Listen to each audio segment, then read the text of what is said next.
The number is 12. What is the question? The number is 12. Okay. Roxanne. What is the question? The answer is 12. How many hours of sleep you got last night? Because you're still trying to catch up on your time change. No. Not a terrible guess. Not a terrible guess. Pretty good. Gotta be honest. Good, yeah. Not a terrible guess, but incorrect. Fester, the number is 12. Does this have to do with the price of a dozen eggs, which have shot up No. even more? Nope. Okay. But you are correct. Yeah. No, that is incorrect. But the number again is 12. So you said a dozen eggs? No. Nope. No. Froggy, the number is 12. The age of a child that's the same height as you? I mean, I think there's 9-year-olds. Big 9-year-olds would be the same You're a height. funny guy. You're a smart ass over there. Oh, it's not eggs? No, it's not eggs. It's not a 12-year-old. No one knows, huh? I mean, what, months in the year? Yeah, that's a good one. Andrew, our producer. Andrew, the number is 12. Any idea what the question is? Nothing I can say that I can get away with. Oh. Good answer. Good answer. I have no idea what the hell you're talking about. Were What you are gonna you, make your- what are you laughing at? Were you going to make an appendage comment, Andrew? That's disgusting. It's 6 Hold on, o'clock in the morning. Roxanne, what are you laughing at? Talking about a 12-incher? We guys stop it. Andrew's talking about it. I don't know what he's where else can he Roxanne, go? why are you giggling like a little girl over there? Well, I don't know. I mean, Because that was a good guess, Andrew. Yeah. We don't even know what Andrew's guess was. Shocking. All right, the Just tell us. answer. Andrew's a shock jock. By the way, folks, welcome to the MJ Morning Show. MJ with Fester and Roxanne and Froggy. The answer is 12. The question is, how many times did Fester fail to use a turn signal on the way into work this morning? I mean, you heard a bitch about him when he drove you again? 12 times. Fester, I counted. Fester changed lanes 12 times, most of them on the Howard Franklin Bridge, and didn't use the turn signal once. dude, they don't use turn signals in NASCAR. All right, will you knock it off, I don't even please? think his Fester, turn listen, signals work. I'm looking. Well, that's a good point. You know what? Fester, do your turn signals work? The blinker fluid in there is... The blinker fluid. The Yeah. Can you go into AutoZone and get me some Blinker fluid. Go into O'Reilly's and get me some blinker fluid. What's a fun little trick to play on your kids? There's that video rolling around, right? Or a TikTok stupid thing, or a YouTube. What are the other? You got a little meme thing. Reels. You got to send the kids Yeah. in like at 13 or 14 where they want to go into stores by themselves. Hey, just run in, get some blinker fluid, and they come out looking Yeah. like. Oh, by the way, speaking of TikTok, again, I forbade Fester from operating a TikTok account for the MJ Morning Show because it's a Chinese spy operation. And you saw that the federal government over break with that big, giant, massive, like, I don't know, $1.7 trillion omnibus bill that was jammed. That I think isn't TikTok, isn't there a federal TikTok ban in that bill as well to ban TikTok on federal devices? TikTok is a Chinese commie government spy operation, and let's not forget that. So I do not allow TikTok. My kids, I don't allow them on TikTok. I'm not going to have any TikTok account. And frankly, you ought to make sure that you're not on TikTok. Your kids aren't on TikTok. Grandkids aren't on TikTok because it's a Chinese spy operation. And they do have videos on YouTube that go straight to TikTok. And so your kid will be like looking at a YouTube video and then the shorts come up that take you to TikTok. Yeah. Well, you have to click on something. You're not gonna roll from YouTube video. It's not gonna automatically send you to TikTok. You got to click on some link or something. Yeah, but that's what kids do. Yeah, but back to Fester for a second here. 12 times. Fester, does your turn signal work? All right, so the left does, but Yeah. the right gives me like a double click, like a. Well, what the hell does that mean? Does it blink? Does the light flash in your right turn signal? I think it means the light's out. By the way, thank you, Fester, for the ride in You're welcome. today. Oh, wow. I appreciate Finally. Fester picked me up at the house. Thank you very much. But listen, I think it's just unsafe that you're on the Howard Franklin Bridge and you're just weaving and just moving lanes. That's how some of these accidents occur. Because You know who uses blinkers? Ubers. well, everyone should Uber use next time, buddy. Everyone should use a blinker. It's just a matter of time. You're going to be pulled over for an unsafe lane Yeah, change. that's what he says. He's like, you know, they're gonna pull you over. I'm like, who's they? Yeah. He's like, "It's highway patrol. They're not gonna pull me over at 5:40 in the morning How on do the you bridge. know? Well, they yes, will. yes, they will. Dude, I'll tell you right now, you never, and I mean ever, see a Lincoln Town car pulled over. Ever. Where'd you come up with that rule? I literally saw one like last week and thought of you. No, you didn't. Cops just let it go. They're like, oh, it's a Lincoln. Oh, all right. Tell me so a lie. Fester's pearl of wisdom this morning. FHP or police do not pull over 2004 Lincoln Town cars. Nor do they pull people over at 5:30 in the morning for not using That a turn is signal. not true at all. No. They'll pull you over for any traffic violation at any time. It's just we've got a gross under amount of highway patrol troopers. I mean, I can drive from here to West Palm Beach and not see a Florida highway patrol officer. We don't have it. There are not enough. They're understaffed. They're totally not enough FHP out there for the amount of population growth and the amount of traffic that we have on our roads. Fester, listen, I'm just looking out for you, man. I'm just saying that you need to use a turn signal. I counted 12 times from my house in South Tampa to our studios here in St. Pete, across the Howard Franklin, and you changed lanes mostly on the Howard Franklin Bridge. You were in and out. You were weaving in like Frogger. Yeah. And you didn't use a turn signal once, not once. And I was just watching. After about the 6th or 7th time, I finally said, hey, dude, do you ever use a turn signal? And there was one time where he made the move and then another car was making the move. And, and that's what's going to... Then MJ brings up the scenario. What would happen if that guy didn't see you and you two go into the same lane? What I tell you, we trade paints. Why don't you use your arm signals like you're on a scooter? His turn signals work. He just refuses to use them. And I'll tell you right now, I'm going to drop this until maybe an hour from now. Fine. So I'm going to drop this now. But last thing I want to say is this area has an unbelievable influx of people that don't use their turn signal. The amount of people that are changing lane, I think this is probably one of the most egregious states when it comes to lack of turn signal use. That's all I'm saying. All right, just getting rolling today. The MJ Morning Show here on Q105. Roxanne, we got to talk about you sent me a video of you kicking a mailbox over and then then your foot gets stuck. It looks like you Yeah, almost I did. fell over and broke your leg off. And then I kicked the door off the hinges. All right. Wow. So yeah, we'll get into that later on. And then Fester, you brought up eggs. I want to talk about that coming up as far as the price of eggs. I mean, they were high last year. Hang on a minute. Hang on. We'll talk about that coming up and a whole lot more. We're just getting rolling. The beauty of the MJ Morning Show is you don't know what the hell's going to happen. And we're just getting started. MJ Morning Show Q105 back in minutes. First.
MJ Morning Show, Q105. MJ here with Fester and Froggy, Roxanne. And welcome back, everybody. If this is your first day back from vacation listening to us, well, we were back yesterday, so where the hell were you?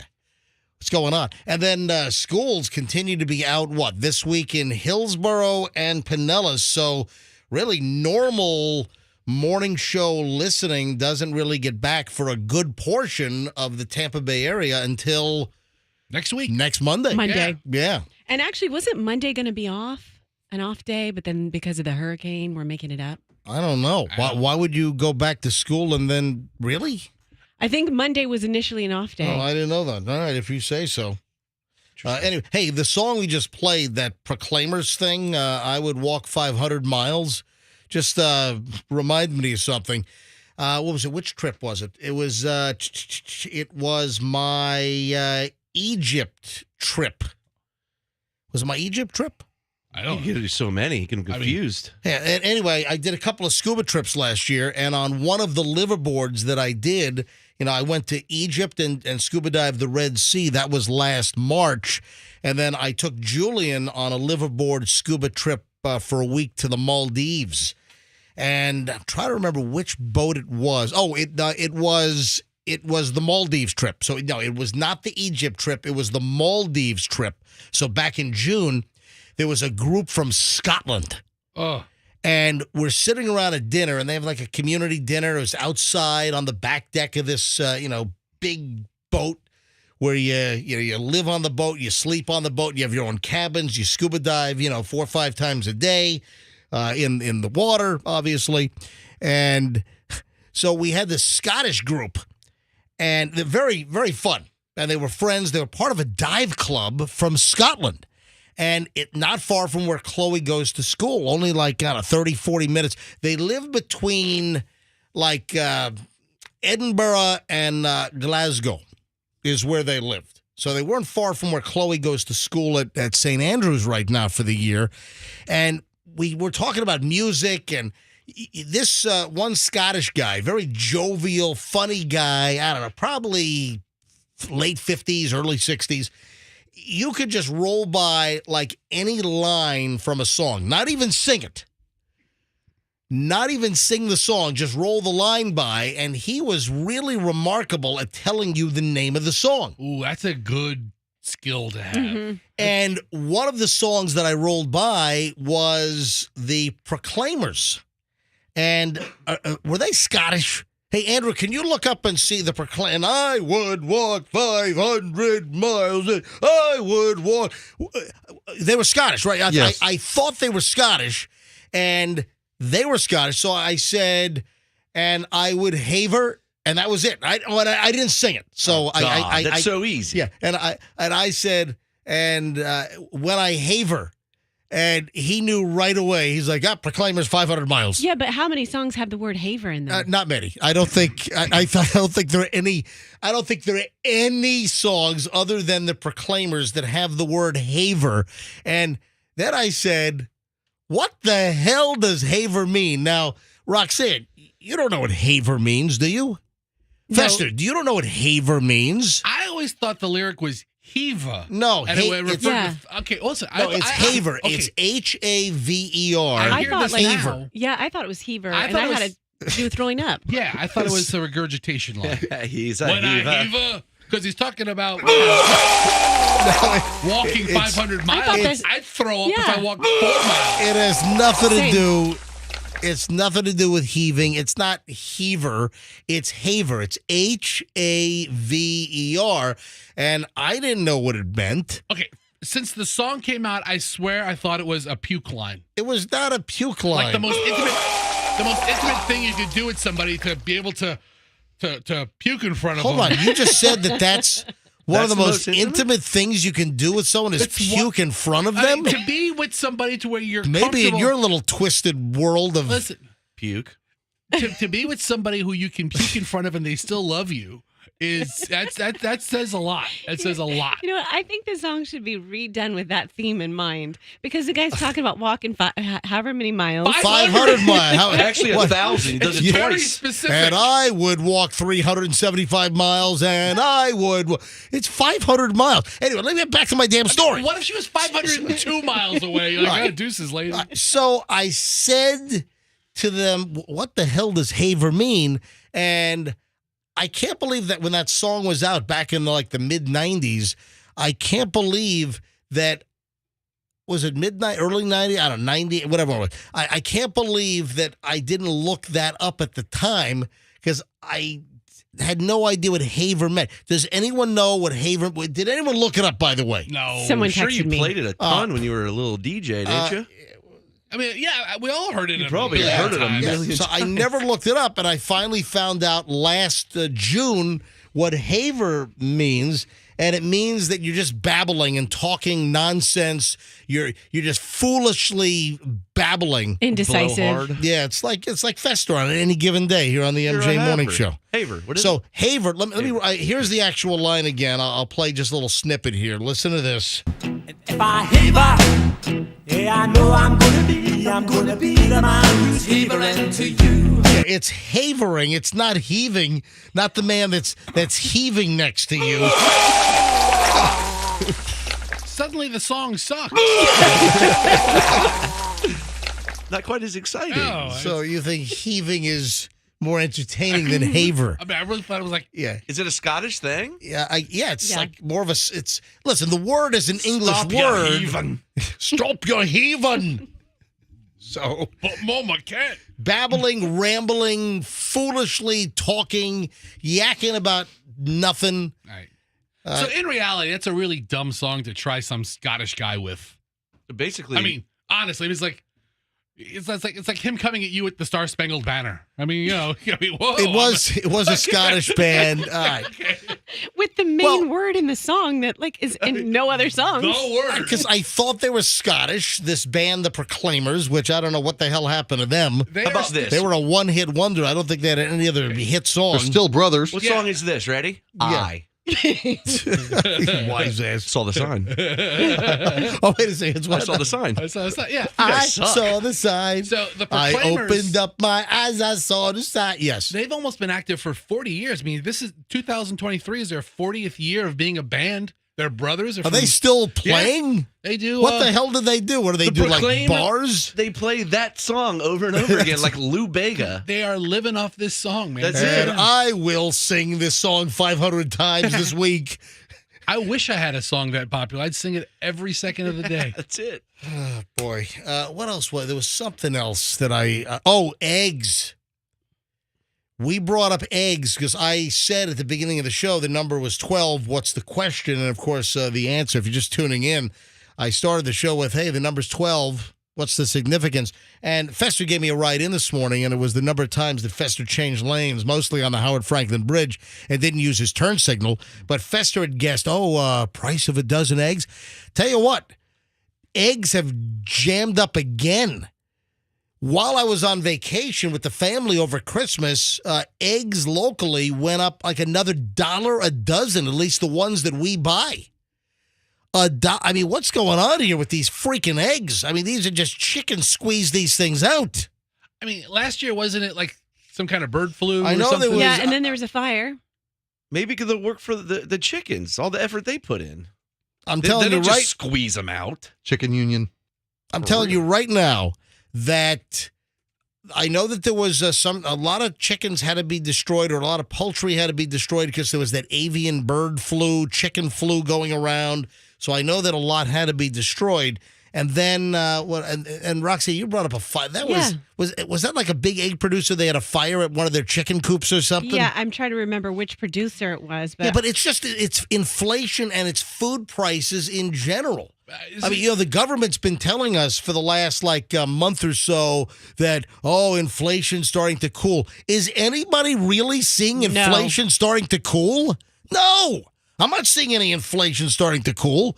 I'm seeing prices of produce. I'm seeing prices of eggs continuing to go through the freaking roof. I'm not seeing any cooling. All right, we're just getting rolling here. So 6:31, MJ Morning Show on Q105. When we get back, one of my favorite parts of the day, the early morons in the news. Next, in minutes, here on the MJ Morning.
6:39 at the MJ Morning Show. MJ and the crew here and the early morons in the news.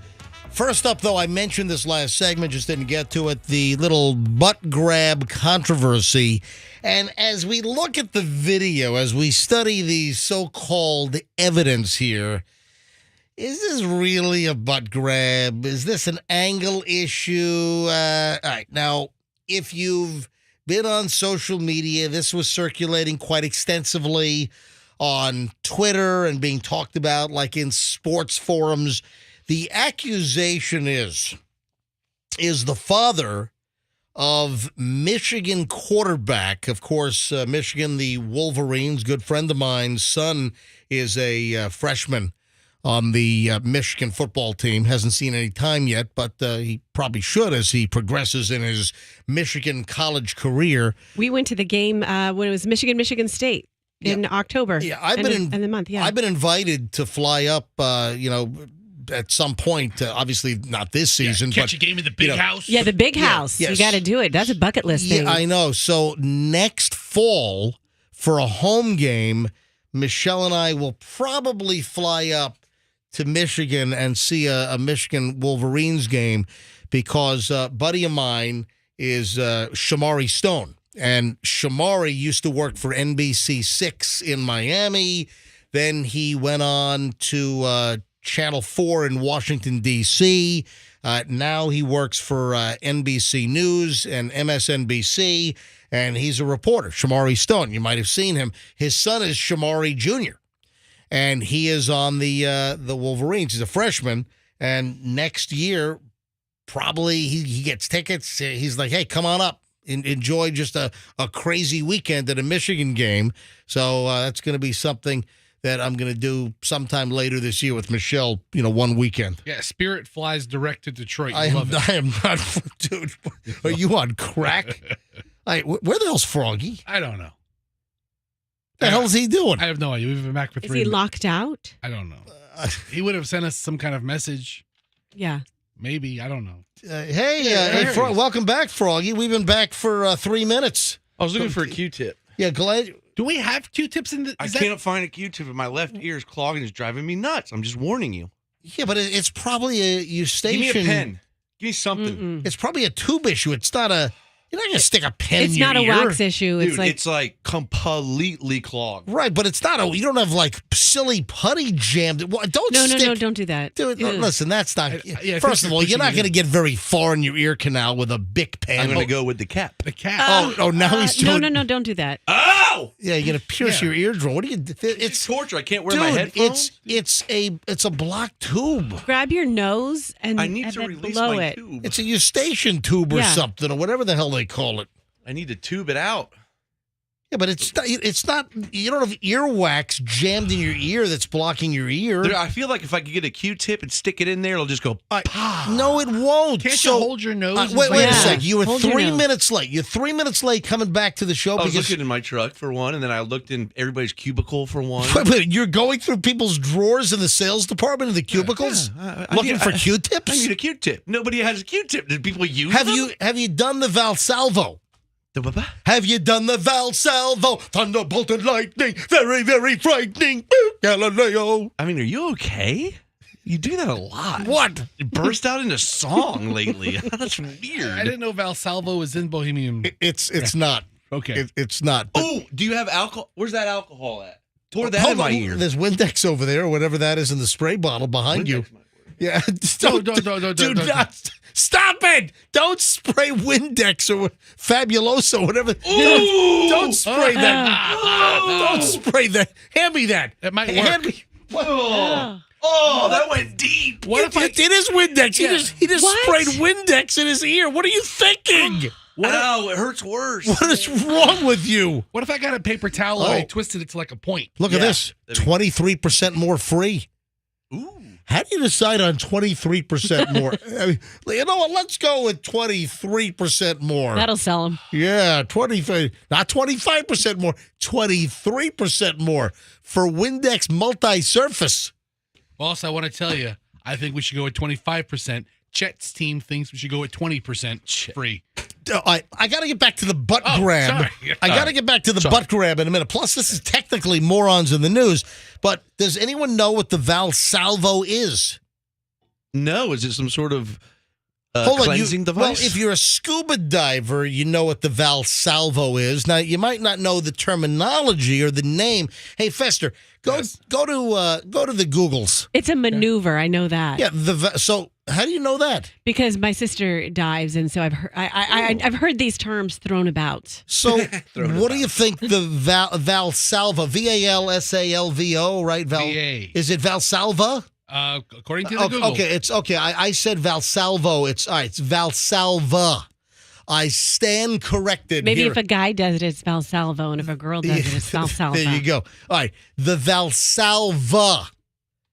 Should remember that because I did spend a good portion of my life in Virginia, VA. You know, Virginia's for lovers.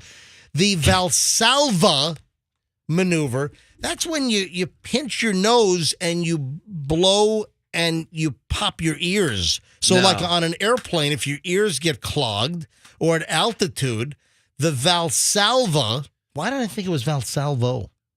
So Valsalva maneuver is when you, go ahead and hang on, I'll do it right now. You're going to mess up your ears. I do it all the time. No, I'm going to mess up. I'm clearing my ears. No, it makes mine worse. Try it. No, it's Try going to it. No, worse. it makes him better. No. Try it. You'll at least get the Windex out of your freaking ears, maybe. Try it right now. Good. Go, hold. Got it? Ooh, something did happen. Yeah. Duh. It went. All right, is it better? It hurts worse. No, it doesn't hurt worse. No, it's a little better, actually. Yeah, it's the Valsalva. Fester, are you doing it? You don't have to hold your eyes, too. I have air that shoots at my eyeball when I do that. too. But when you grab your nostrils, when you pinch your nose, and then you blow out to clear your ears, that's obviously, it's a scuba diving maneuver. I feel better. And no one calls it Valsalva, really. I think they might have the terminology once, like in the scuba diving instruction course manual or whatever. But yeah, people just call it, clear. You clear your ears, and people do it on airplanes all the time. You pinch your nose and then you blow out your ears to equalize. That's the other word I'm looking for equalize. Oh my gosh. You hear that? I just got some nose fireworks. Ew. You hear that? That little. Was you? Yeah. Oh, that little. That was my nose. Yeah. He's the only person on earth with nose fireworks. Those were my. That was my little fireworks What nose. is that? You've never heard the nose fireworks? Yes, I have, and I thought I was hallucinating. No, it's sinus pressure. It's you. Yeah, it's just little sinus pressure. That little squeaky noise that you just heard.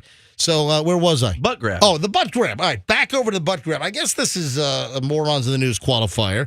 So back over to Michigan, and this story kind of went viral that the father of the Michigan quarterback, J.J. McCarthy, that he was accused of trying to fondle his son's girlfriend's butt during the Fiesta Bowl where they lost, right? They lost. Yeah. It was. Yeah. How old's his son? Oh. His son's probably 20. Yeah, plays college football. Yeah. So J.J. McCarthy's father, according to those that were analyzing the video, was trying to cop a feel of his girlfriend. This video is so innocent. He was not. You know what? As I analyze the video, I got to see this. it just doesn't appear. Let me put. Is there audio on this thing, Fester? It looks like some guy just videotaped his television set, so I don't know. Yeah. So he. Oh, please, he didn't do anything. Yeah, I mean, take a look. Almost, and you can't even tell perspective-wise if he even touches. It's kind of a graze, and then it's like a finger graze. It's like the back of the hand or a finger and then graze. A tap. But again, we don't even know if it's an actual touch or if perspective-wise it just appears to be close. There are two moves. There's a graze, a lift. No, I just saw 4 moves now. Okay. That's not a butt grab. Tap. It was tap. not like a full open-handed wonk wonk. It wasn't the case. Not like the DJ that was taking a picture with Taylor Swift and gave her the Aruga. Remember that one? And she sued him. Oh, he got fired, didn't he? Was that like Atlanta or something? Yeah. Where did that He happen? just decides to grab Wasn't Taylor that Swift's Denver? ass. That's insane. Maybe it was look that up. All right. So anyway, listen, I just don't see a butt grab. The other not thing at too, all. he's a dad of 2 daughters. Right. Because JJ has 2 sisters at least, and so he probably, she's a child. Yeah, that's a All kid. right, so here's a little write-up. The McCarthy family is going through some tough times this New Year's Eve, after J.J. McCarthy threw 2 pick sixes en route to a heartbreaking loss in the Fiesta Bowl with a trip to the national title game on the line, and perhaps more jarring, his father doing this. McCarthy's girlfriend was shown by the ESPN broadcast numerous times during the game, and in one particular time, Mr. McCarthy was seen touching her butt for seemingly no reason at all. That's rude. I don't know. Why would someone write that? I don't know if there's a total butt grab here. All right. So, as a segue, the whole Taylor Swift controversy, you know what? I don't want to get too late here. Tell you what we're going to do. We'll delve back into, I got to do chunk 2 of the morons in the news, and we'll refresh your memory. If you don't know what happened with the Taylor Swift controversy, she accused was it a radio DJ? Yeah. Was it a promo person for a radio station? I want to say it was like a program director, And, maybe? yeah, there was Somebody. It was like Taylor Swift tried to turn it into like a sexual assault thing, that she had her butt grabbed by this radio station employee. So hold on, I got to refresh my memory on the whole story, and we'll do that next, as well as actually the real morons of the news, all in minutes on the MJ Morning Show here on Q105. Stand by. So here we...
through 7:01, or rolling up on 7:01. So we were talking about this little controversy that was brewing while we were on Christmas break, and it was the Michigan quarterback J.J. McCarthy's girlfriend allegedly had her butt grazed, and someone wanted to say that the father grabbed the girlfriend's butt. And if you look at the video, it looks like he just brushes by with his hand. Listen, I don't even know if that was intentional or, whether this is a mountain out of a molehill. But then who brought up the Taylor Swift butt grab? Was that you, Fester? Or? It was Froggy. not. It was me, because whenever Froggy. you say butt grab, that story always pops in my head because this is the most egregious butt grab on earth. But I heard from two people in radio that I know in Denver. That's right. And Michelle just called me up to remind me. Michelle, by the way, is at the airport dropping off Chloe. Chloe is going back to Scotland. Well, she's going to make a stop to see a friend up north. I think she's flying to Boston this morning. And then she's heading back to school in Scotland because her winter break is over. So Julian left yesterday. So now Michelle and I are going to be back to empty nesters for a while. So some freaky stuff's going to be going on there. now that the kids are gone. Stop it, Roxanne. So Julian, he flew back to Connecticut yesterday because he goes to boarding school up there. He's in the home stretch of high school. Julian's got the last, 5 months of high school. And then, we're going to have to go up for his graduation, obviously. So Julian graduates high school. Then he's going to be off to college, late summer up in New York at NYU Film School. I'm very excited about that. So proud of the kid that he got into NYU Film at Tisch. And then I got Chloe. She's flying back today. She's going to Boston. Then, in 2 days, she flies back to Scotland. But Michelle, she buzzed me during the break, and she reminded me it was Denver because I know a couple of people in radio in Denver. And this is all about the Taylor Swift butt grab, which happened years ago. But the thing went to trial, was it 2017? It happened in 2013. Yeah. Really? Yeah, it's a long time ago. And then Michelle called me during the break to remind me that two people that we know in Denver radio, they said they don't think this happened. Really? They think that Taylor Swift was making a mountain out of a molehill. The story here, and this is a news report from 2017. I think this is the update on her going to. She testified. She did. She testified. Holy cow. And here's the story. What's the date on this? Scroll up all the way. Taylor Swift takes the stand. I felt him grab onto the base of my butt cheek. Her bear. This is September 26, 2017. So Taylor Swift said, I felt him grab onto my bare ass cheek, is what she said apparently in court. Taylor, language, please. The story reads, Taylor Swift testified Thursday, former DJ David Mueller groped her during a meet and greet before a 2013 concert in Denver. It was a definite grab, a very long grab, said Swift at a federal court in Denver, where the civil trial is taking place. I felt him grab my bare ass cheek. So she said that? That was her language in federal court? What, was she naked? She testified she attempted to move away from Mueller, but he would not let go. He stayed latched onto my bare ass cheek as I lurched away from him quite quickly, she told the courtroom. The 27-year-old said the alleged incident was a very shocking thing that never happened to me before. So what was the outcome of the case? This is a story about her testimony. So what was the outcome what was the final disposition? What did the court, was this a jury trial, I guess? she won. She won? The DJ sues Taylor because he loses his job almost instantly, and because of what he claims is a false accusation.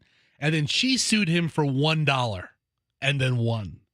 So, all right, now there is an image of his hand behind her butt. that's the picture. Yeah, so you have the meet and greet where they have like the logo wall and you get your picture. And listen, I've been through this a million times in radio and doing concert meet and greets and doing celebrity meet and greets. And you can see the guy's hand is behind her butt. It's a little low. But it does appear to be a little low. It's a little low. You know, Yeah, this is in meet and greets, you'll put your arm around somebody, like around either the waist or maybe the middle of the back or maybe the shoulder. And I probably have a bunch of pictures in my archives of celebrities and musicians and performers, whomever that I've met over the years. You held Bon Jovi's hand all weirdly. You didn't go to court for that. I did post that a while ago on my Instagram. But his hand does look... And look at his facial expression, too. Like, he looks like a cat that swallowed the canary. He's smiling at a camera. But again... No, he looks smarmy. Again, listen, we've got friends out in Denver, and... they said to Michelle and me, because we did talk about this some years ago, Michelle reminded me, and both of our Denver radio friends said they didn't think it really happened the way that Taylor Swift claimed. Why would she seem to claim it? And I have another question about I'm not the biggest Taylor Swift fan. I don't get me started on Taylor Swift. But did the girl... back to the college football girl. Did she complain about this? Does she have an issue with this? Not at all. No. It was people that saw the crowd shot on television during the Fiesta Bowl. Ridiculous. They said, "Oh, look how close," or "Look at the hand of the quarterback's father touching the girlfriend's butt." And please, I think that's blown out of proportion. Yeah, he literally didn't even, I don't even think, he wasn't even looking at it. He was looking at somebody's else. He was looking somewhere else. So Taylor Swift won the case because the guy sued because he lost his job. The radio guy in Denver, he was fired after the Taylor Swift butt grab allegation. And then he sued Fester because he lost his job? He sues her. She countersues for $1, and eventually that was the successful. Anybody who would wear a shirt like that, I don't know. So that's the Taylor Swift radio DJ butt grab controversy. All right, Fester, you're a cigar smoker. I am. Yes. In fact, if you look inside Fester's car, there are cigar burns all over the ceiling, the roof liner, the A-pillar, the seats. I'll be enjoying a cigar on our ride home. Burns in the carpet. Blow it right in MJ's face. Right at him. Such an ambiance that you've created there in that Lincoln. Fester drove me in this morning, needed a ride in, and Fester will obviously bring me back. So listen to this. Happened here in Florida. A guy who was wanted on a warrant was arrested on possession charges. Why? A Collier County Sheriff's deputy was involved in the bust. So what happened? The law enforcement officer is being praised for having a sharp eye, facilitating a drug bust. It happened last week in Southwest Florida, according to the Collier County Sheriff's Office. Authorities say deputies out on patrol in Immokalee observed a white four-door sedan drive by around 4 p.m. One of the deputies immediately recognized the driver as James Robert Pender, 36, and stopped the car.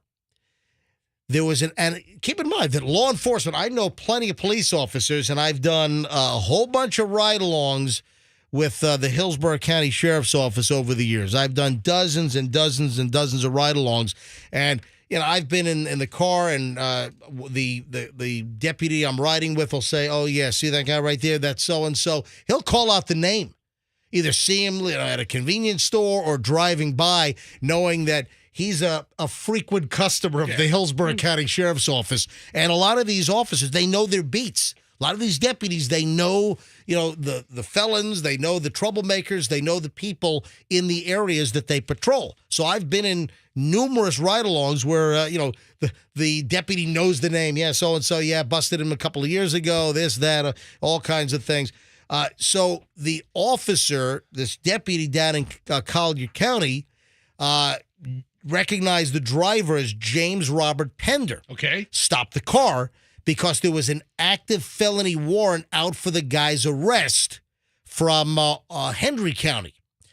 Now, as Pender pulled over, deputies observed the front seat passenger toss a cigar out of the window which was a Chevy Cruze.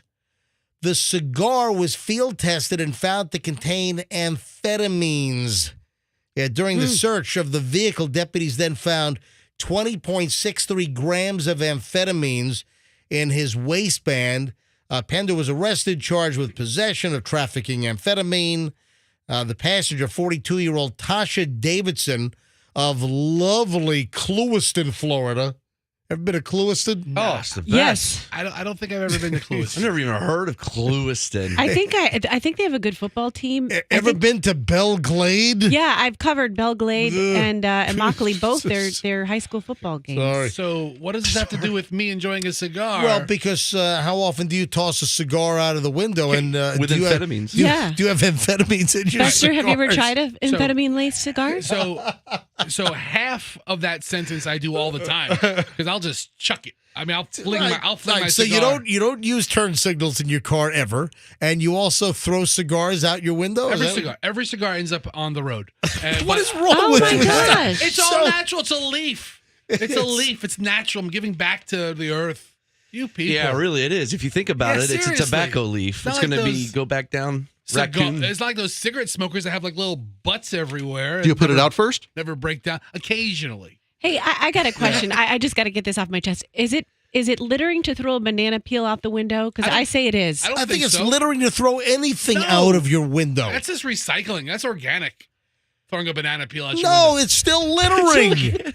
You guys are crazy. We're not crazy. You can't throw. You're not supposed to throw anything out of the window of your car, even if it's. So An apple? You can't throw an apple can't throw out of an your car. apple out? Your argument is, you know what? If you throw fresh fruit out your window, that's essentially your own composting bin You're that you're making. feeding the animals. Any police officers listening right now, all right? If you're a cop and you're listening right now, I've got these buffoons trying to make an argument that throwing organic material out of your car, like a banana peel or an apple core, Does it have to is- be an organic apple? is not littering.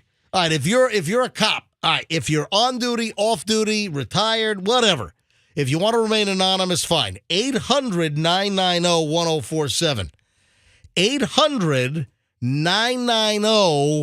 800-990-1047. What if you're a pedestrian and you're just walking down the street and you toss a banana peel? If you're a police officer, want to hear what the ruling is it littering if you throw an organic food item out of your window of your vehicle? Like if you throw a hamburger wrapper out the window, 800-990-1047. That's how you get in. 800-990-1047. Again, you can remain anonymous. And if we have any police officers that have the ability to call in right now, that's how you do it. 800-990-1047. What does the Florida statute say? And maybe if you're driving 20 miles an hour and you throw something like a banana peel out the window, it's okay. But 65 and up, no. no. What? I mean, I don't. It could hurt someone. You can't throw anything out of the window of your car. Oh, what do you know? Just because you're a citizen on patrol, Yeah. you think you I'm know? not a citizen on patrol. I throw everything out the window of my car. I mean, they have signs that they say "think before you throw." I'm like, okay. Yeah, so Michelle, who used to be a Hillsborough County prosecutor, an assistant state attorney, Michelle says that she thinks that throwing anything out of your car is illegal. All right, hang on. The phones are ringing. Andrew's screening. Andrew, let me put line 2 on hold for him. Line 4. Hi, good morning. Is this Bill? Hi, Bill. Hello, sir. Yes, Bill, go ahead. Yes, sir. I was following the car when I was a cop in Loganville. Whoa. Hold on a sec. Slow down for me. Say it again. I was a police officer in Loganville, Georgia, and was following the car, and the guy was throwing peanut shells out the window. And I got him convicted of littering. Oh, good job. All right. Hold on. That's Georgia law. I'm guessing that Florida is the same thing. So, Yeah, great job protecting the people, officer. all right. So you're saying, Fester, quit Yeah, being a smart I'm ass. sure that's what I've got Bill is Yeah. calling in, helping out our show with content, and you're trying to give him the business. I can Just picture. shut I up. can picture Bill's mother so proud at the graduation at the academy. Jeez. My son's going to be a lawman. He's going to bust people throwing out All right, peanut shells. All right, Fester, In knock it Georgia, off. of all the states? Knock it off. So, Bill, at least in Georgia, throwing anything out of the window is illegal, right? Yes, sir. Yeah, what if it would have spit out a peach pit? Definitely. Was that a little Georgia reference there? All right, I'm sorry, Bill. Go ahead. What? I said even cigarette butts, we ride them for that too. Yeah, of course. that's Well, understandable. cigarette butt is understandable. Listen, anything. What if you spit out some gum, sir? Now, Bill, why did you leave law enforcement? Wore out my welcome. I'm sorry, what? I wore out my welcome. Yeah. Wait a second. For arresting everybody for the Yeah. Wait a minute. You wore out your welcome as a law enforcement officer in Georgia? What happened? I pissed off the wrong person. Yeah, the guy who was spitting out peanut shells. Sounds like a supervisor. Thanks, Bill. Appreciate it. All right, this is a Pinellas County deputy. Connor. Hi, Connor. You're on the MJ Morning Show. Hi. Hi. All right, so Connor, what's the rule here in Florida on throwing anything out of your window, including organic material like a food item or a banana peel or an apple rind or core? So with Florida State Statutes 403.413, with the Florida litter law, basically explains like any garbage, so like rubbish, trash, cans, paper, tobacco products, and then just thereon. So anything. Throw anything out the window. Sir, what about a block of ice? A block of ice. Well, I mean, I wouldn't say that's litter because it would melt and it's water, so. But it's A dangerous. block of ice, or if you're drinking a fast food drink more and like drinking you a have fast you food have an ice cube in your mouth and you just go and you spit your ice cube out the window. Or you have a 70-pound block of ice. Officer Connor, would you pull somebody over for peanut shells? Have I? No, never. No, I would say it's more stuff like bigger stuff like paper products, anything like construction equipment, like tools, stuff like Well, that. hold on. People are throwing construction tools out of their window? Well, you What's the wackiest thing that you've ever seen? So, Deputy Connor, Pinellas County Sheriff's Office, what is the wackiest thing you've seen someone throw out of their window? I would say someone threw like a piece of blinds. Wait, but blinds for a window? Yes. Yes. Yes. Window. Yes. Those are hard to get rid I'm of. on Bryan Dairy Road and so just throwing out my window treatments out of the car window. At least me and Fester dump our stuff. Serious. Hey, What if you saw a parent who was trying to teach a lesson, they threw their kids' toys out the window? Would you do anything? Would you cite them? No, it's a case by case. So in that situation, of course, you go and pull them over and let them know and talk to them, and just let them know what's happening. You also got to keep an eye on your kids because I've seen it before that somebody was throwing McDonald's out the window. Their kid was, and they didn't even know. and listen, Fester threw.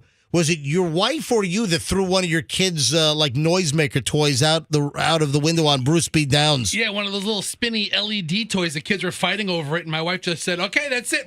Out the window it went. Threw it out the window. Didn't we know somebody who was a child and their dad turned and they flew out of the car? Yeah, Hurricane's father. Hurricane. Made a turn at an intersection, and the kid fell out of the car. Yeah. Hey, Connor, thanks for listening and thanks for calling in. I forgot about No that. problem, guys. Have a great day. All right, I'm running late here, but I took the phone calls. All right, let me take a quick break here. I'm running a little late. We start the long chunk.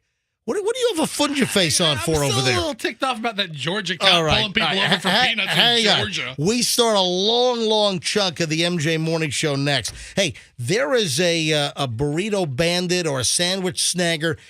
There is a massive epidemic going on. So that and a whole lot more rolling next on the MJ Morning Show here on Q105. Don't move. We're back in like 2.5 minutes. First, though.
Q105, 726. Yeah. I know. Running a little late here. That's because we took the law enforcement calls at the end of the last segment. So, yeah, typically I'd like to be back by 722, 723 to start the long chunk of the MJ Morning Show. But listen, I'll make it up on the back end, so I'll add a couple of minutes to the length of this segment on the back end. MJ and the crew here, we're live this entire week. Great to be back from vacation. However, things really don't go back to normal for the bulk of the Tampa Bay area, like Hillsborough and Pinellas, until next week, because, a lot of parents are not in the total swing yet because a lot of the kids are still out of school locally. Now, I don't know if it's every county, but Pinellas and Hillsborough, they don't go back until, is it Monday? Yeah, Monday. We had a call from a Pasco parent yesterday that they're already back. Okay. So all it's right. not every county, but it's some of them. Oh, guys, remember this? Hey, First Sergeant. Good morning. Find your future in the Army. Remember that? Oh, Be yeah. all that you can be in the Army. Remember that thing? Yeah. I love that jingle. Be all that you can Hey, be. First Sergeant.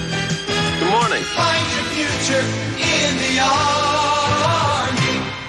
They're bringing that thing back. Then it used to be get an edge on life in the Army. Remember that one? Get an edge on life? Remember? I don't remember that I one. don't remember that one. I just remember Be All, Be you, all can you be. can be in the Army. So they're bringing back a jingle from 1978? It's Yeah. a good one, though. It's 1983, actually. So this year in 2023, so what, 40 years later?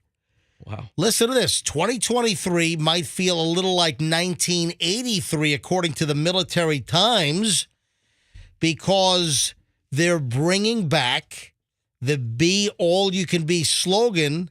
They're going to launch it apparently in March. What's going on? There's a historic recruiting shortfall, and I guess Be All You Can Be was a pretty successful campaign. So if it was really successful back in 1983, and if they're not hitting their numbers on recruiting, listen, we're an all-volunteer military.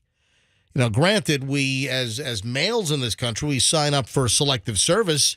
Julian, my son, turned 18 back on July 4th, and within a month of his 18th birthday, he did selective service. Now, when I was a kid, when I turned 18 back in Virginia Beach, I had to go to a post office. Back then, you went to the post office and you got a card and you filled it out. You just left it at the post office. But now we just did it online. Took like a minute and a half. Go online, and Julian signed up for selective service. But still, listen, we don't have a draft. This is an all-volunteer military that we have, and they're not making their recruiting numbers, at least in the U.S. Army, so they think that bringing this back... Hey, First Sergeant. Good morning. Find your future in the Army. And listen, Chloe almost went to West Point. Chloe was recruited by numerous colleges to play Division I soccer, and West Point wanted her. So Chloe could have ended up in the U.S. Army, because if she went to West Point, she would have graduated as a second lieutenant. Then you owe the Army 5 years after graduation. So how are the sales of something like Big Red, if we're going to bring back old jingles? Kiss a little longer. Hold tight a little longer. Fester, bring that jingle up, would you? That's the Go to creme you- de la creme. But it's sort of the same sound. It's like that 1980s, jingle sound, which we don't have that anymore. I mean, the whole commercial was a jingle back in those days. Just everything like, Kiss a Little Longer. Or what about the Doublemint twins? What was that? Doublemint gum. Yeah, Doublemint. Double your your pleasure. pleasure with Doublemint gum. Like, here's a Big Red commercial. Oh, this is going to be great. All right, go ahead. Here we go. Here's a Big Red spot. No little cinnamon gum freshens breath longer than Big Red. So kiss a little longer, stay close a little longer, hold tight a little longer, longer with Big Red. This might be a Me Too issue. Big Red freshness lasts right through it. Your fresh breath goes on and on. While you chew it, say goodbye a little longer, make it last a little longer. Give your breath long-lasting freshness with Big Red. All right, now, what is the significance also of that jingle? What is the significance, Fester or Froggy? Wow, there's significance? Roxanne, I would not expect you to know, but Oh, I know. What is the significance of the Big Red jingle? I have no idea. Your friend made it. Which friend? The only jingle guy you know. Peter Cofield. Peter Cofield. That's right. Yes. So Peter Cofield, folks, do you remember the MJ Morning Show song? Yeah, I used to play it a lot. So Peter Cofield, remember the story? I love the DirecTV song. Yeah, DirecTV was like, somebody up there loves you. DirecTV. So I love that jingle, and this goes back to like 2006. Somebody up there loves you, DirecTV. And Fester, I said, track that guy down. I love that jingle. Find out who did the DirecTV jingle. Somebody up there loves you. Remember this? You are programmed for greatness. You get so many games. Happy husbands and children. A happier wife. Over 200 channels. What It's a a wonderful life. Oh. Somebody up there loves you. Somebody knows what you want to see. Someone who knows how to give you the best on TV. Somebody up there loves you. DirecTV. All right, so that was Peter Cofield. We got him on the show, and it was like, hey, MJ's obsessed with your DirecTV jingle. And that was running all over TV back in like the mid-2000s, like 2005, 2006. And Fester, you got a hold of the ad agency in New York, Yep. and then they told you it was Peter Cofield from like Tuesday Productions or something, or Sunday Productions, whatever it was, and we got him on the air. And I talked him into doing an MJ Morning Show jingle for free. This guy charges like hundreds of thousands of dollars to do jingles. He did the Big Red. He wrote the Big Red jingle. He wrote the Diet Coke jingle. He wrote both of them. He wrote Diet Pepsi. And Diet Pepsi. And Diet Coke. So he did the old Diet Coke commercial. Just for the taste of it? Just for the taste of it. Diet Coke. Wow. He wrote that. And then he had a big falling out with Diet Coke, and then he wrote, You Got the Right One, Baby. You for got the right. And Ray Charles did that. He wrote, You Got the Right One, Baby. For Pepsi. I remember Peter was demanding a blind singer. for But then this guy came through and he produced a custom, free of charge MJ Morning Show jingle, and that was this. Time to get up, get out of bed. Let a radio genius climb into your head. Get a totally unpredictable start to your day. Get your daily dose of MJ. Morning Show, MJ, let's go. From 6 to 10 with his crazy gang comes the voice of insanity. A man you can hang with. He's a little demented, but baby in a beautiful way. Get your morning dose of MJ, MJ. Time to wake up and play with MJ, MJ. Start your heart with MJ. He takes a crazy world and spins it round and round. Everybody is getting down with the sound of MJ Morning Show. Got promotions and commotion, everything you wanna know. Only MJ Morning Show. MJ, time to get the party started, getting ready, let's go to the MJ Morning Show. Go. And he did that free of charge. That was complimentary. And you can hear it's the same thing as the same voice as DirecTV. The voice is very... the guy was great. Original. And he passed away like 10 years ago, suddenly. I think he came out on a heart attack or something. But the guy was just an amazing talent and one of the greatest jingle writers and singers of all time for jingles. But he didn't do Army. He didn't do Army, but that's how we started talking about these old jingles. And Be All You Can Be in the U.S. Army's coming back. They're going to launch a new campaign in March. So- You know what, apparently. Mom? I didn't want to Yeah. sign up, but I saw that commercial and I want to sign up. Did President Biden think of this himself? What? What was that jingle like 40 years ago? It was snappy. All the kids were I was in signing my up. 70s. I remember. They were signing up for the army back then. You know. Well, are you asking, did Biden come up with bringing back the Be All You Can Be jingle? Is Yeah. that- Generals, come in. Is that what Mr. they- President, we have a recruitment issue. Recruitment's down, Mr. President. We're looking for any idea. I remember there was this song. Yes. Hey, First Sergeant. Good morning. And then you have a snappy salute right at the end. Yes. All right, so Run with it. Look for that campaign starting in a couple of months, I guess. We got to talk about this ring. Do you know about the toilet ring story? Now, I saw this because, listen, I can never really go on vacation and just, like, drop everything. You need to do that. It feels good. All right, hold on. Before I forget, Michelle, I don't want to get too far away from this. Michelle said she just remembered something. She texted me during the break.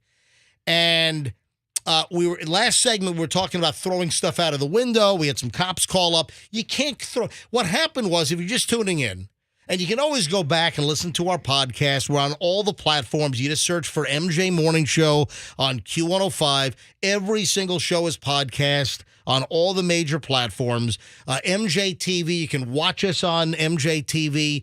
We're live on YouTube streaming, cameras in the studio every morning. You can watch us live, or you can watch any of the replays for any of the shows. Just go to mjmorningshow.com, click on MJ TV at the top.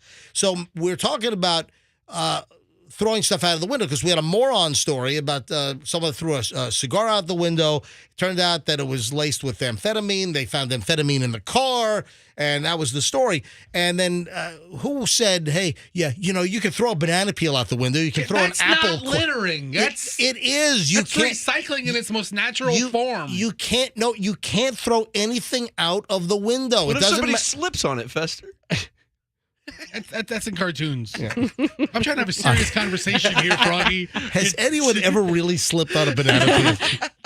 I think It it's depends. impossible. Yeah. I mean, it would be possible. It's very slippery on the Anyway. on the fruit side. This was not an organic matter situation, but Michelle said that she just remembered. She sent the text to me. I prosecuted a kid for throwing a half-full bottle of Gatorade from a bus window. Yeah, well, that's a And bottle. and won. And I remember that case. And What a Karen. And where was I? Oh, all right. So, like I was saying, I'm on vacation. The family and I, we were up in Canada for a couple of weeks over in British Columbia over Christmas break. But I can never really go on vacation. I'm always checking all of my news sources because I can't have a void of like what happened. You know, I've got to know what, even though we're not on the air every day during break, I have to know exactly what's going on because you got to, you know, have a memory base of local stories, things that happen. Because I don't remember that. So while we were on break, I saw a story around Christmas. So this was like the 25th, 26th. And it was about a lost ring in a toilet, an engagement ring. Oh. Are you guys aware of the story? When you said toilet ring, I thought it was like somebody who didn't clean their commode. Or like a ring of toilet bandits. What, Roxanne? What did you just say? How did you come up to that conclusion? A ring, bunch of thieves that are stealing. They're breaking into houses and they're ripping toilets right out of the bathroom rings, floor. Just the ring part of the toilet. It's only Toilet ring. only the seats. Now, Fester, you're clearly not aware of the story because I'm sure you didn't check into any news while we were on break. I shut my phone off from Christmas Day to New Year's Day. All right, Froggy, even when we're on the air every day, you have no idea what the hell's going on. What are we talking about? All right, so, but Roxanne, do you know about the toilet ring story? I do, the real one. What do you know? That somebody lost an engagement ring many, many, many years ago. Yeah. And it went through the pipes for all those years? Hang on, listen to this. It happened in Lakeland, and Nick Day and now his wife, Shayna, they've been married all of these years, but 21 years ago, and I saw this on Channel 8's website, that 21 years ago, this guy Nick proposes to his now wife, Shayna, with a diamond engagement ring, but the ring got lost She came to me one day and said, I think I lost my ring. It was on the counter. Now it's gone. And I think I may have flushed it down the toilet on accident. So they searched all over the place for the ring. They're, down on their hands and knees. They're trying to find this diamond ring. Listen to this. He told Channel 8, I climbed down into the septic tank so we could pump every bit of it through a strainer to find it. Oh. You got to be kidding me. Well, they didn't find it. He put the work in. Last month, Nick's mother, Renee, hired a local plumber to replace her toilet. her toilet needed replacing.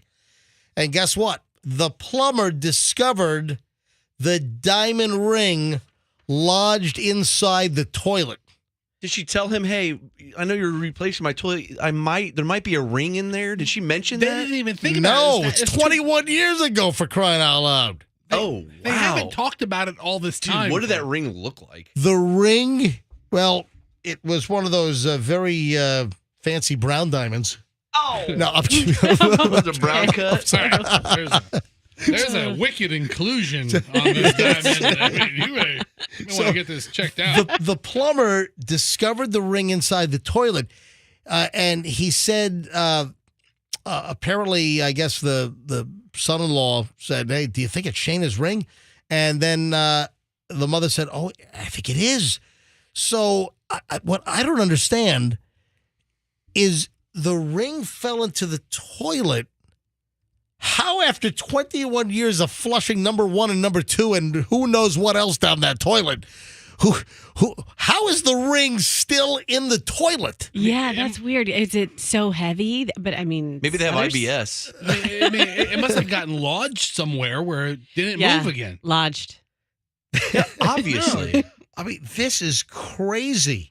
So the ring was wrapped up as a Christmas gift. I don't want your duty ring. Gross. And given as a Christmas present. Thanks a lot. But what the story didn't say is, I want to talk to the freaking plumber in Lakeland.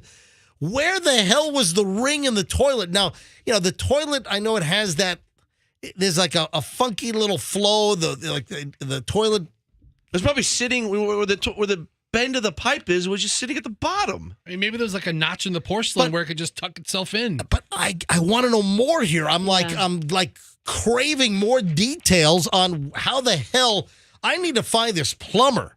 Are you the plumber in Lakeland that found the diamond ring in the toilet? I got to know more here. All right, 800-990-1047 if you happen to be the plumber. Did it say how many carats? 2, number 2. It's number 2. I mean, could it have gotten embedded in the wax seal? Froggy, you're a plumbing pedigree. Yeah, Froggy's Descendant. family, they're Kuzmano Plumbing. I mean, you don't know anything about toilets, but your dad can install them all. Yeah, of course. My dad probably knows exactly what happened. That's a pretty crazy story. All right, so this apparently is an epidemic. This has come up in the show history in the past. So we have talked about similar things, but it's really getting out of control. And I'm thinking we should probably try to go to phones on this and see if we can find some victims of this egregious situation. So I know we've mentioned this a couple of times over the last couple of years that we've been back here with the MJ Morning Show round number 2. Our return, our reincarnation here. But there was a story that I saw over break from the Wall Street Journal. And if I say sandwich snaggers, burrito bandits, anything come to mind? Something we have talked about previously? Oh, at a grocery store when someone's sandwich is made and then someone else comes and takes it without paying for it.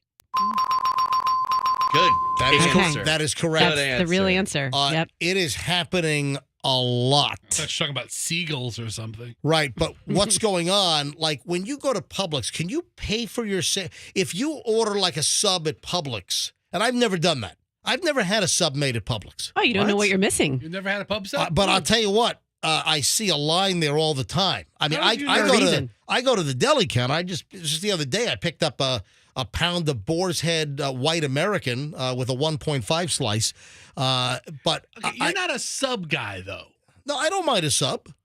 I don't mind having a sub. I just have never had a Publix sub. It's a good sub. I didn't have one, but Chloe had me take her to Jimmy John's last night. She got a Jimmy John sub on Kennedy last night. Another good sub. So the story is, and we've talked about this, there are some places where at Publix, they'll have the pre-made sub bin. So I think, can you order the sub on the app? You order it, they make it, they have it there for you. You take your sub. But then you take your sub and you got to check out at the... Or you pay on the app. I don't know. So I that's what I don't know about Publix. But the point is that so many of these restaurants, you can pay for your item, you can pay for your food, your burrito, your sandwich, whatever, and then it's in the pickup area at these stores or at these restaurants. What is happening, and it's been happening for a while, and it has become an epidemic here, that people's food is being swiped all over the place. This is like nationwide.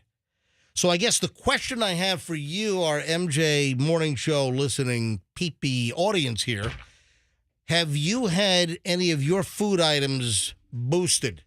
Have you had your food ripped off where you ordered on an app or you called in or you went to a website and you went to pick up your item and it was gone? There are folks that know the places that have a ton of to-go or pickup orders that, and listen, it's happened. You know what? We talked about it with DoorDash and what are the DoorDash and Uber Eats, where these restaurants will have an area where they'll line up all of the Uber Eats and the DoorDash pickups, and there are people that'll go in and just grab those items and steal them. So that's another element that we've talked about. Hey, let's grab. Oh, look at the phones. I haven't even given out the phone number yet, and the phones are off the hook over here. All right, I'll tell you. Let me give out the number: 800-990-1047. 800-990-1047. If you've placed an order for food on an app or whatever, and you go into the place to pick it up, and it's been swiped or something similar, I'd love to hear from you. 800-990-1047. 800-990-1047. Or maybe you're a Uber Eats or a DoorDash driver, and maybe you went to pick up an order and somebody already stole it. Why don't they do like when you're like turning in a propane tank at Home Depot and they have those doors? You ever done that? Well, I don't go to Home Depot. I go to Hank Hill for my propane accessories. Bobby. All right. So you pay for the propane. I went to Tijuana Flats a couple months ago, and I think I might have even talked about it on the program. But they moved their rack for the Uber Eats drivers. You did. See, they moved it behind the counter. We did talk about this, so I know this is another item that we did talk about, that you pointed out that they moved their pickup rack because too much of their food items that were being ordered by customers were being ripped off. I talked to the manager. He said thousands of orders from one store disappear. Thousands of orders? Thousands. Maybe like 1,002. Wow. Thousands? I can't imagine it's thousands. Listen, that's a lot of food. But this is a big deal. So we've talked about this. Wall Street Journal had a story over our Christmas break, and it was a whole story about missing items. Where's my burrito? Hangry diners vent over swipe to-go orders. After a rough workday, Shane Rangunen thought that he'd save time by placing a pickup order at Firehouse Subs for an Italian sub and double chocolate chip cookie. Then he arrived to grab his meal. It was gone. You think to yourself, at least, I'll have lunch and time to myself, said Mr. Rangunen, a 28-year-old paralegal here in Florida. Next thing you know, someone comes right in and steals your food. His missing $12 order is among a spate of vanished food incidents befuddling diners and staff at restaurants with to-go shelves. And that's just it. Once they put it on the shelf, they're done with it. It's in the world. Panera Bread, Firehouse Subs, Chipotle Mexican Grill, and other chains are apologizing to diners who complain on social media, and some restaurants are keeping closer tabs on pickup shelves. So this is a 5-page story from the Wall Street Journal at the end of December about food getting swiped. All right, let's go to phones on this.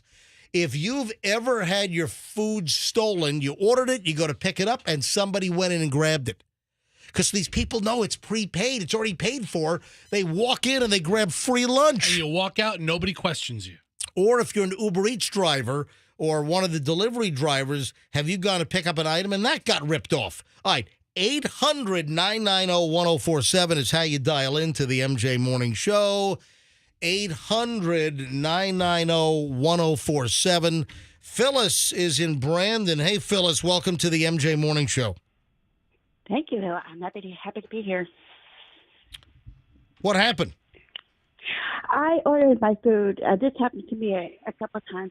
I've ordered my food at Wawa, go and pay for it, and then I go back to pick it up, and someone else has already picked it up. Okay. And, Wawa, a place like that, there's a lot of traffic in there. You have tons of people, pumping gas, going in to grab something, and it's more conducive, I think, because you've got a lot of traffic, and nobody knows. So you paid for your item, you go into Wawa, and so you can pay for it online, right? You could pay for it online, or you could order it at the kiosk there, and then take your ticket and go pay for it. And then, but you've had the pre-orders ripped off. You go to pick it up and it's gone. I am very proficient with Wawa ordering, and you order at the kiosk, then you go pay for it. I've done Once that. It's paid for, they make it and put it on the shelf. They call your number 102. You go pay for it, but then you got to bring your ticket back. But then after they announce the number, they're done with it, and somebody can swipe it if you're not there down that second. Hey, Phyllis, thanks for the call. Look, phones are loaded here. Alberto is in Tampa. Hey, Alberto, welcome to the MJ Morning Show. Welcome, guys. It's like the third time I talked to you, so I'm very happy about it. Well, Alberto, it's great. Third time's a charm. Thanks for phoning in. All right, what happened to you? Well, I can give you the insight on both sides of the coin because I'm a restaurant manager / DoorDash and Uber driver. All right, so what has your experience been? Well, as a restaurant manager, I got actually supposedly real drivers picking up meals and not being delivered to the right place, and a lot of them. So it's like they're stealing it. Yep. And then we have to remake the food or talk to the third-party platform so they can, make another ticket and we made the food. And as an Uber, I can tell you some places have very easy access to the food. It shouldn't be like that. Yeah, that's the problem, is that people can just walk into these places, and you've got certain establishments where they have the pickup area for customers or the food delivery company pickup, and someone just walks in, grabs it, and boom, they're gone. Alberto, great to hear from you again. We'll wait for your fourth call. Thank you, buddy. Let's grab Mike in St. Pete. Mike, you're on the MJ Morning Show, Q105. Hi. How you doing? We're doing well. What happened? Just an Uber Eats driver calling in to say that happens all the time. All right, give us an example. What are some of the places where you've gone to pick up an Uber Eats delivery and somebody already stole it? Chick-fil-A used to be the main one, but they finally switched their rack to where they can actually see it. They used to have it behind a door, right by the entrance. Where wow. When you walk in the entrance, you can just pick it up and nobody would see you. Now they actually have it where they can see where you're at, where it's at. Wow. And when was the last time that it happened where you went to pick up an order and it was gone? I'm going to say 4 or 5 days ago. Where was that one? Do you remember? That was at a Chick-fil-A in Tyrone Boulevard. Wow. All right. Thank you, buddy. I appreciate it. Have a good day. All right. Christy's in Pasco. Christy, MJ Morning Show, you're up. Go ahead. Hey, I actually used to work for Publix for years, as a matter of fact. And then when somebody goes online and they actually get a sub and they order it, they can pay online. They put a little green sticker on there. That's how they know the difference that it's paid. And we would put it in the pickup area, but then people would come by and take it. So it got so bad that they actually started keeping the ones with the green labels that people paid for in a different holding area that wasn't out where people could just grab it. Because people started to learn that the green sticker meant that, hey, green go, you can take it because it was paid for. Exactly, and it really ended up being quite a significant problem. Now, Christy, when you say quite a significant problem, like how many times a day would somebody rip off a green stickered paid for sub at your Publix?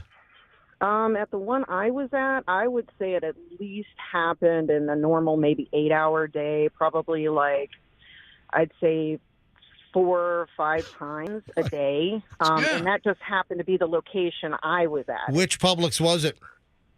This was when I worked in Georgia. I had just moved back down here in June. Gotcha. But this is when I was in Georgia. But just to say it was like a nationwide problem. Oh, yeah. Listen, it's happening everywhere. You know, you get the Wall Street Journal writing stories on this now. Christy, thanks for listening. Anything else? No. I love you guys' show. I'm glad to hear you guys again. I haven't been back down in Florida in about 10 years, so it's really awesome to hear you guys again. For Awesome. Sure, so. Thank you, Christy. We'll talk to you again, hopefully. All right, definitely. Thank you. Judy's in Spring Hill. Judy, you're on the MJ Morning Show. What happened? Good morning. Morning. Going to Dunkin's, and they have those new kiosks. Okay. And I have to say it was a total cluster because they'd call a number. This one had the wrong order, this wrong coffee, making new coffees. It was all over the place. And they couldn't get a grip. Yeah, but was your order stolen? It was the person before me had her order stolen by the person in front of her. And they just completely lost it. No, well, hold on. But was it just an accidental pickup because it was just confusion? Or was it somebody rolling off the street knowing they could just rip off a to-go order? Couldn't tell. Oh. There was just so many people standing there waiting for an order to come up. They'd call a number, put it down. They wouldn't check the order numbers from the receipts. Yeah, people were just that sounds like a little different situation. So, Andrew, that's not quite what we're looking for there. Listen, MJ, you got to figure restaurants, they should sabotage this. Like, make the crappiest meal, like just awful, rotten food, and put it out there and let them take that. Worm sandwich. Yeah. Jesse's in Riverview. Hey, Jesse. Hey, good morning. How are y'all doing today? Morning. So my experience with this, I own a business. I have Uber Eats as a driver so that I can do it, when I have time to. I've tried to do it twice in my entire life. Both times I went to Panera, picked up the food, and then get out to my car to start the delivery, and the app crashes. So both times I ended up leaving with free lunch. Oh, wow. So that's a whole different thing. And how often and if the app crashes, you lose all the delivery information and there's no recovery? Right. So what I did in that case, they said to contact customer service. So I did. When I talked to the person, he says, I'm going to make a 3-way call with the person who placed the order. Yeah. And then once we get connected, he goes, okay, you guys are good. I'm going to hang up now. Well, if you're the one hosting a 3-way call and you hang up, what happens? Yeah, everybody drops. Exactly. Exactly. What are they, idiots? Equals free lunch for Jesse. Oh, my God. Wow. All right, thank you. Good for you. Thank you, Jesse. Kevin is in town. All right, a couple more, then we got to move on. But, man, the phones have exploded here. Kevin, you're on the MJ Morning Show. Hi. How you doing? We went to the Publix on Hillsborough Avenue, and on Super Bowl Sunday. So you can imagine how packed the deli area was. Oh yeah. But as soon as we walked in there, we saw somebody take my cousin's sandwich, and we couldn't say nothing because we literally just walked in the door. We was too far away. So when he saw the person, he was like, that guy probably took my sandwich. He was just joking. But when we got close, the guy really took his sandwich. People probably do this every day. They probably get lunch every day. Hey, listen, the woman that called that worked at a Publix in Georgia said it was happening 4 or 5 times a day. People were stealing the green stickered subs. I'd be looking for some chicken tender subs. Seriously, between confusion or just thievery, it happens a lot. On purpose. Anything else, Kevin? Yeah, like in Firehouse, too. Like, when you can walk in Firehouse Subs, they got the rack right there. You can always, they so easy, There has to be a way to prevent this. But that's it for me, though. Just don't go in there Super Bowl Sunday. Yeah. Hey, Kevin, thanks for listening, buddy. Hey, Andrew, 2 more calls, and then we got to move on because we got some other freaky stuff to talk about. Oh, you know what? It is 8 o'clock. So before I finish up with the last 2 phone theft phone calls here, 8 o'clock, it means the Q105 Trip a Day song. I got to reveal what it is. So the Trip a Day song to win a 3-day staycation at the Wyndham Bonnet Creek Resort in Orlando is All Night Long by Lionel Richie. It'll play in the 11 o'clock hour this morning. So all night long, Lionel Richie, 11 o'clock hour this morning. When you hear it, be the 7th caller, and you'll win the Q105 trip a day. So good luck from Q105. All right, so Tina in Brooksville, last 2 calls on this thing. Tina, you're on the MJ Morning Show. Hi. Hi. I have a similar situation where I walked into Wawa, me and my daughter. We ordered 2 large shakes. We went up to after we left the kiosk, we went over to the clerk to get them, and she said, well, some lady and her kid just walked out with your drinks. Great. So yeah, just right in front of us. And they had ordered a small tea and left their tea there and took our 2 large shakes. Well, obviously it was a better deal. I mean, it's obviously an upgrade. Yeah, clearly an upgrade. And obviously they remade the food for you, right? Yes, they did. They did oblige and make our shakes again. But literally, the lady and her teenage son, probably about 13 years old, grabbed our drinks and walked out of the store. Knowing exactly what they were doing. Tina, thanks for the call. All right, last call. Troy is in Land O'Lakes. Hello, Troy. You're on the MJ Morning Show. Go ahead. Good morning, guys. Yeah, I've been doing Uber since 2018, Uber Eats, and just this weekend at Glory Days, I went to pick up a double order, and I got the first one, and I told the attendant there the name of the second one. He said, oh, someone already picked that up. And I told him, well, someone's stealing it then, because I'm the only one that knows where it's going to go because I have it on my phone. Yep. And the young man seemed to not care. And that I've seen that before, where it seems like the folks at the restaurant don't seem to care about it. And there's nothing I can do because they've taken the food. Another point I'd like to make is I believe Chipotle's is the worst. Like, so I've been doing Uber for over 5 years now, and Chipotle's will have a large crowd, and they'll just have so much food out, and it gets snagged there all the time. Yeah. So your experience is Chipotle is the worst for this food theft. Just because they're so busy. Oh, yeah. Yep. It's so busy, and then the crowd there is a little bit younger and a little bit more impulsive. More criminal?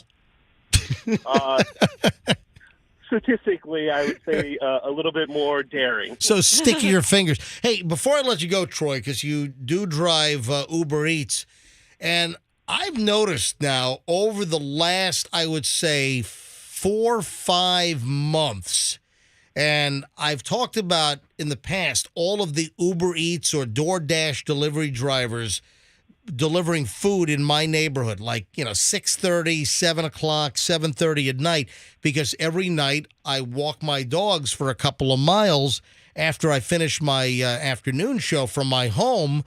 And what I've noticed over the last 4 or 5 months is I've noticed a marked reduction in the number of food deliveries. I see far fewer DoorDash or Uber Eats delivering food in the neighborhood. Is that something that you're seeing as well? Has there been a reduction because of the economy? I personally don't think so. Where I live, I live in Land O'Lakes, and there's a ton of families, and that's who I deliver to usually. And we have a lot of restaurants. I don't really go into Tampa anymore. I kind of just stay in my area, and I haven't really had a drop off. You'd figure it'd be throughout the area, regardless of what part of town you lived in. Just the economy affects everybody. It does, but I'm just saying, for me personally, I haven't. I can go out. I just do it as a side thing, and on any given day, I can make a lot of money on dinner time. And yeah, so if you're doing Uber Eats, then obviously you're getting booked and moving. I'm just saying, anecdotally, in my South Tampa neighborhood, I'm just seeing far fewer of the food delivery vehicles in the neighborhood during dinner time, during my dog walking. Hey, Troy, thanks for the call, buddy. Hey, take care, guys. You bet. Call again. All right, moving along here.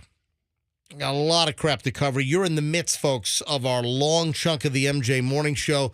At about 7:23 every day, we go for an hour and 20 minutes nonstop. So we're still going to be hot here for another 35, 38 minutes before we take a break. So nonstop MJ Morning Show content. The update on the Damar Hamlin situation. Now, we got a couple audio bites, an uncle of Damar, and we also have an update on the charitable GoFundMe raise, which was really dormant. This thing was like from 2020, and it was found in the aftermath of the horrific injury on the field where he suffered cardiac arrest. And there's a dramatic freaking update here to the GoFundMe toy drive, which was revived. Apparently just like he was on the field where they performed CPR for like 9 minutes? 9 minutes. Yeah. They shocked him at least twice with the AED, the defibrillator on the field.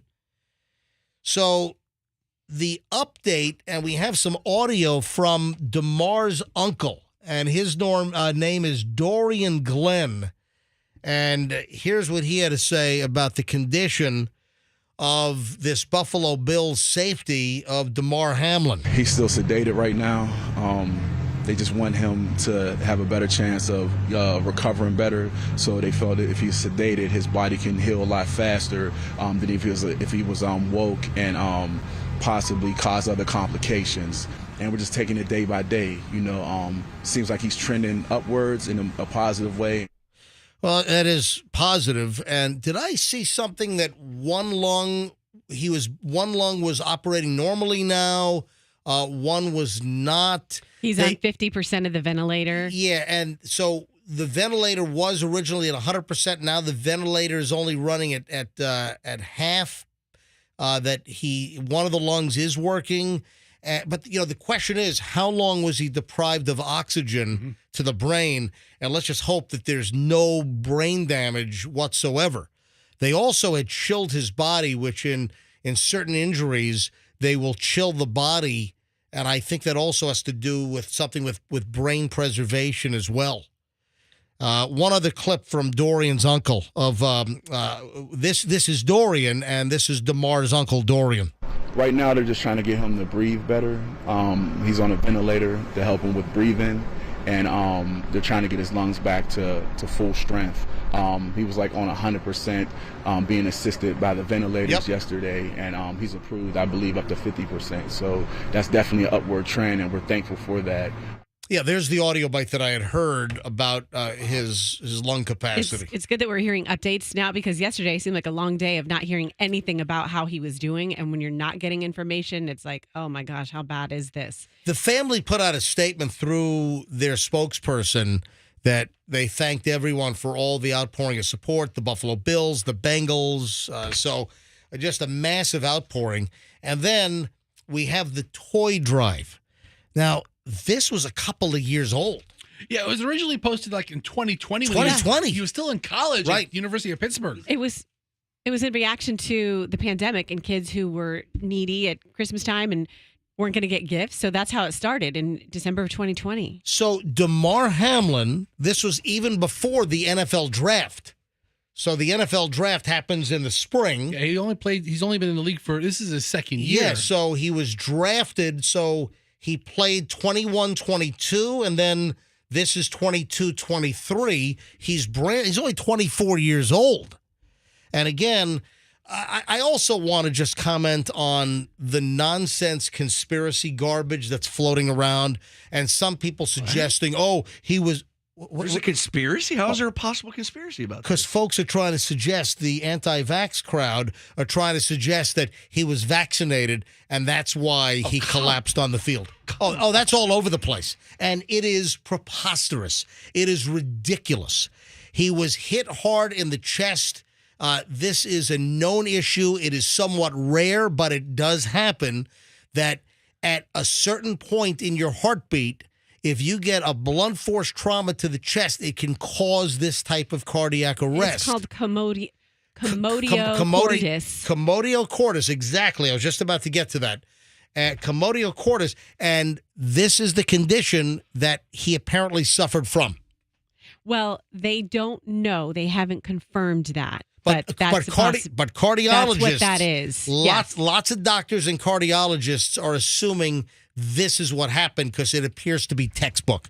But Froggy, seriously, there are people online. You got the typical conspiracy circles on the internets And insane. social media, people trying to suggest, oh, see, it's all due to the COVID vaccination. I mean, stop. I can't believe that stuff is still happening. Just stop. Cut the crap. It's crazy. Come I on. would like to know like the chances, the odds of this kind of stuff happening, because it does say that's why there are defibrillate. Oh, Defib. gosh. Remember that. Defibrillate. Remember fib, not frib, but just Okay. remember fib. FIB. Defibrillator. Defibrillators Yep. on the sidelines of games is to be able to use them to shock the heart back into regular rhythm. You if got 'em that you happens. got the defibs everywhere. You got the. I went to a fast food restaurant and they had a defibrillator. A lot of the cop cars out there have defibrillators in them, little portable AED units.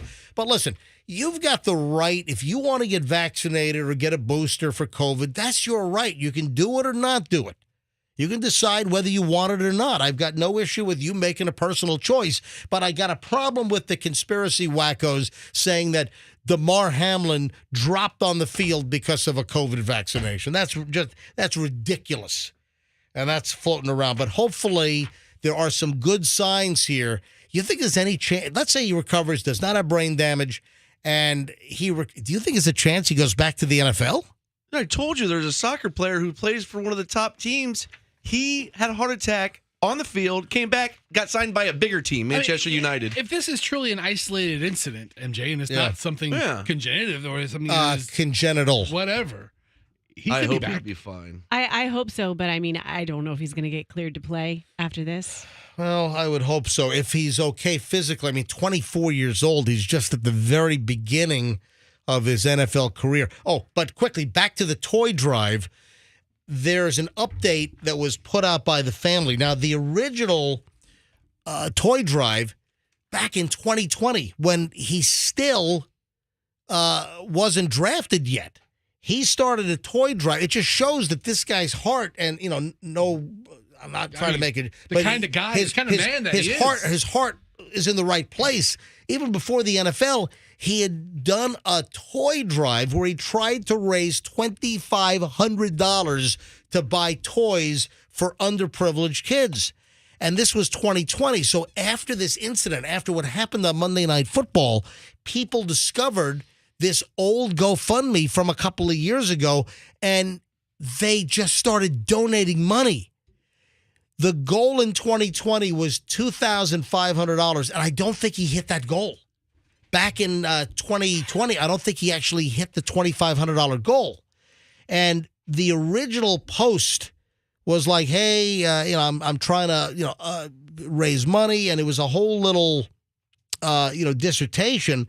And then the family has now put out an update because, folks, sit down. Okay. The number raised as of right now, as I refresh it right now, $6,052,470. Wow. Goodness. There's NFL. over $6 million is in this toy fund. That's awesome. Is that unbelievable? The Chasing M's Foundation. So if you want to go to GoFundMe and put in a donation, and so far there are over 200,000 donations. 201,700 donations have been made for a total of $6,052,000. Jeez. That's unbelievable. And here's the update. So the family has updated this GoFundMe, and it says this fundraiser was initially established to support a toy drive for Damar's community, sponsored by the Chasing M's Foundation. However, it has received renewed support in light of Damar's current battle, and we can't thank you all enough. Your generosity and compassion mean the world to us. If you would like to show your support and continue to contribute to Damar's community initiatives and his current fight, this is the place to do so. This is the only current fund that's being used by the Hamlin family. $6 million. Yeah, so yesterday, GoFundMe had to shut down some fake charities that sprung up. Well, that always happens. You always have a bunch of clowns and putzes and opportunists and just sickos that will take advantage of a situation. So there are some. Yeah, Andrew. Yeah, so some familiar names donating to this charity too. Tom Brady donated. Yeah, 10 grand. I did see that. So Tom Brady donated to this. Russell Robert Kraft and the New England Patriots donated over $18,000. Quarterback Matthew Stafford, another $12,000 right there. Chris Jericho donated $5,000. That's nice. That's great. Chris Jericho, how about that? Yeah. So I do. This is good information from one of our anesthesiologist texters. And he was explaining that if he's at 50% right now, oxygen on the ventilator, that's a good sign. He needs to be at 21% before they take him off. The ventilator. Yes, the ventilator. So his lungs are fine. He's young and healthy, so that's going to help him. All right. Just hopefully there's no brain damage and that he can fully recover. And I'd love to see him go back to the NFL. Because if it was just a freak accident with his heart being in a certain part of the rhythm and the millisecond that he took that hit, and it put him into the cardiac arrest, I mean, I would imagine there's a chance that he fully recovers from the freak accident and it's not a congenital issue or something that would prevent him from continuing to play football. Let's hope that's the case. All right, 8:16 at the MJ Morning Show here on Q105. And Roxanne, I'd like to talk about this little incident, and you were mentioning this to me during a break earlier. Fester, Froggy, you guys were out of the room. This was in the first hour. We took a break, and Roxanne was telling me about something that happened with her daughter yesterday. And this was a little bit of an awkward moment between you and Dig Dug, your fiance, and the father of your kids. Yeah, exactly. So yesterday I took her. Hang on a sec. First time in 2023. Roxanne Wilder and Doug. There we go. Roxanne Wilder and Doug. Got it out of the way. Okay, so. Oh, one more time. One more. Roxanne Wilder and Doug. What the hell happened with your kid this time? And your daughter's what, 4? She's 5. Oh, she's 5 now. 5. So yesterday I took her to the ice skating rink at Countryside Mall. And I grew up in that area. So the whole time we're there, I'm going through old things I did. I was like, guess what I did one time when Nana didn't let me go to the mall, but I was allowed to go to the movies. I told her I was going to the movies, and then I snuck to the mall, and I got in big trouble. And I'm like, but you're never going to sneak or do things like that because I'm going to have a cell phone for you. I'm going to know where your little ass is every second. I didn't say ass to her. I didn't say ass, of course, but know where she is all the time. I'm going to have an air tag implanted under your skin. Yeah, buddy. Yeah. So we were, basically, it's a stroll down memory lane when we go to the Pinellas side because I grew up in that area. I'll show her my old houses. Did you show her the Claire's where you bought your $1.50 plastic hair clips? Yeah, here's where Mommy got her ears pierced. Yes, at right Claire's. For real. Yeah, I had a 17-year-old high school kid pierce my ears at Claire's. It's my first day. All right, it might pinch a little bit. All right, so what happened? So we leave, and then we're driving down, this particular road, happened to pass another home that I lived at. And so I said, oh, Mommy used to live there too. And so she said, oh, did you live there with Nana? And no. Did Daddy live there? No. Well, I lived there with a man I used to be married to. Now, she knows I was married before. She knows Doug was married before. So this is not new breaking information for her. Doug was married? I didn't know this. What? Hold on. This is breaking news. We didn't know this. Wait a minute. We had no idea. We know that you were married to a professional baseball player for a little bit, but we had no idea that Dig Dug was previously married. He was married, I think, for like 8 years, 6 or 8 years. To whom? I don't know. He's very tight-lipped about everything. Hold on, you don't know? You come on, get out of here. You don't know who? No, get out of here. Doug was married to Glenda. You have no idea who Doug was married to prior to you. I know the woman's name. What's her name? But she moved. What's her name? It's like... Oh, she's going to make up something. Mercedes. Make something up. Yeah. But anyways, you know what's crazy? That's a funny thing. I've never Facebook stalked her. I've never looked. I've done no research. Have you seen a picture? Was her name Derek Jeter? No. Oh. No, but Derek was the best man. It was Dereka Jeter. It's Derica. All right, go ahead. Okay, so anyways, I explained that to my daughter. And so she asks very age-appropriate follow-up questions and good questions. She was like, oh, did you guys have a dog? Yes, we did. All right, so you're passing by this house where you live with your first husband. Yes. And what was his name? Paul. And he was a pro ball player. Yes, minor leagues. So she's like, did you guys have a dog? Did you? He never made it to the big show. No, he did not. Gotcha. And then so she said, how why aren't you still with him? And I said, well, Does she know the name? Yeah, she Oh, knows. she So knows. she says, why aren't you with Paul anymore? Oh, really? And I said, well, because I go, that's the beautiful thing. We got divorced, and then I met Daddy, and now we have you guys. I'm like saying how wonderful it is that this happened. She's like, divorce is great. No, yeah, exactly. So then she says, You should have said, hey, if I were still with Paul, you wouldn't be here, sweetie. yeah, well, exactly. That's exactly what I said to her. So Did you really? That's Yes. horrible. Well, Hold on, you really said that? No, I just thought of the most obnoxious thing I could possibly say. not like- And you said that to not her? like that. I was like, see, since Paul and I aren't together, here you and Daviana are. This is wonderful. So then Because Paul's bat broke. Oh, No. it was a Louisville. So she did ask me, what's divorce? And I said, well, that's when the parents aren't together anymore. The husband and wife aren't together. I said, it's not a good thing because you don't want to. Well, why did you guys get divorced? Well, we got married when we were really young. Were you guys teenagers? Pretty much. Paul was he was like 5 days over 21. So we were just young, whatever. So then I explained to her, I go, look, my parents got divorced and that's why we know Nana and Papa. We wouldn't know Nana and Papa if they didn't get divorced. All right, So then she says, "Are you and Daddy going to get All right, divorced?" So after you go No. through this whole traumatic family hold on. lineage, But you and Daddy aren't even married But yet. she doesn't think like she So- knows we're going to get married, but she does. Doug always says, "This is my wife." Whatever. So Roxanne and Dig Dug are not married. They've got 2 kids. You guys have been together for what, almost 10 years now?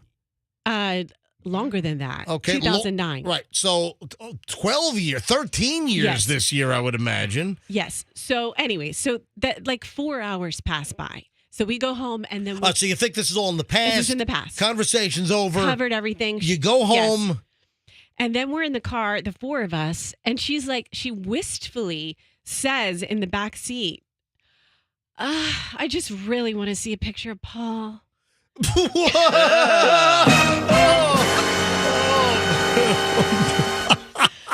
And I just look back at her. I'm like, what are you talking So about? did Doug snap his head like yeah, what? He absolutely did. What? And then she says, Mommy drove me by where they used to live. Oh my God! She says, "Mommy drove me by Paul's house." Wow. How many Doug Claws was he drinking at this moment? Was he buzzed? Can we pull over here? I need some White Claws pronto. So I'm like, thanks for Let me saying- stop at the beverage bar and get a couple of cases of White Claw. Yeah, whatever flavor, doesn't matter. Just load them in the back. So I said, I don't have any pictures of Paul on my phone. Sorry, That's you're not gonna- awkward. It Yeah, was very mommy. awkward. Mommy drove me by Paul's house, or where she and Paul used to live. With their dog and their life. And the funny thing is, Roxanne, you never even had to mention the house in the first place. This is really all your own doing. Yeah, but it doesn't matter. It doesn't matter. We have an open. See, that's how our family tries to be. As far as I don't want a secret to pop out. Were you about about to say you have an open relationship? No. Open. Are you dating other people? No, open communication. What was the last date you were on? Yeah, Doug seems really open about him with his neck jerking back like Doug. That is one of 4 P words we don't say in this house. Paul Hall. My mom found out that her mom was married prior to her father when she was like 19, and it traumatized her. So we're just getting all that on the table. Yeah, at 5 years old. Yeah. There you go. Start Very to good. Trauma early. I don't know You're how to just feel used to right it. now. I'm sorry. Open conversation. Hey, speaking of the GoFundMe website, I want to run a scenario by you quickly, and I want you to tell me, is this worthy of a GoFundMe? If you blow your fingers off in a fireworks accident, should that be a GoFundMe? Okay, so I will say from firsthand knowledge, they put up GoFundMes for everything. I know. I mean, I had a buddy kick the bucket, and somebody put up a Can you please you use a little bit more respectful language, please? All right, I'm sorry. I had a buddy take the big dirt nap. All right, faster, So stop. I had a buddy recently die, and somebody put up a GoFundMe for him, and I'm like, why? What's going on here? I don't understand it. Is this in lieu of sending flowers? I'll just send you $100 on a GoFundMe.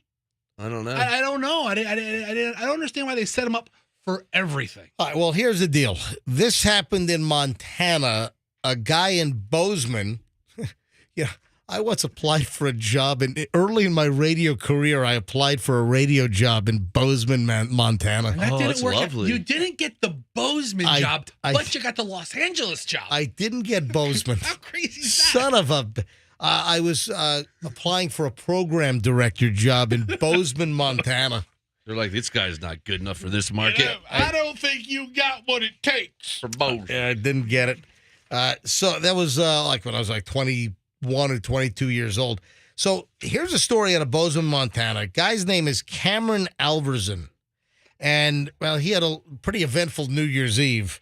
He was lighting off firecrackers and apparently blew off his half his hand. Oh, man. He lost more than half of his fingers in a fireworks explosion. So what is that, 6? Didn't go as expected. A firework exploded in his hand while he was celebrating.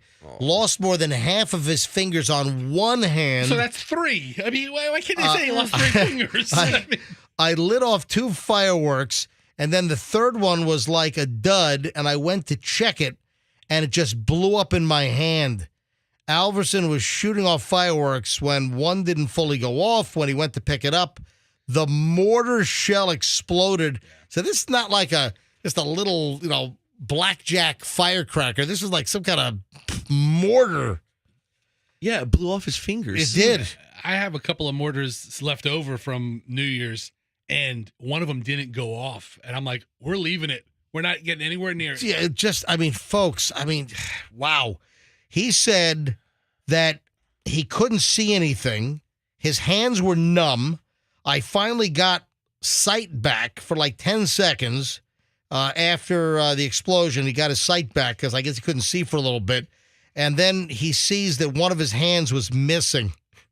He says, quote, I see like one of my hands was missing. Like a nub. Once he came to, he ran inside to get his girlfriend. He was rushed to the hospital. On the way to the hospital, I could just feel like I was going holy crap! In and out. He was about to block out. MJ, you type in firework accident into GoFundMe? Oh, my. There's like a dozen. Look at all the people trying to raise money for fireworks accidents. They should have like an offshoot website, just go fund my finger. And of course, fireworks, big fireworks displays of 4th of July, New Year's Eve. And Arbor Day. There you go. Listen, $95 raised, and this guy's finger looks like chopped meat. And then another one, $1,065 raised. Her face looks like... Whoa. Read the headline. Vasha needs an eye prosthesis. Eye was removed in September because of what, a fireworks accident?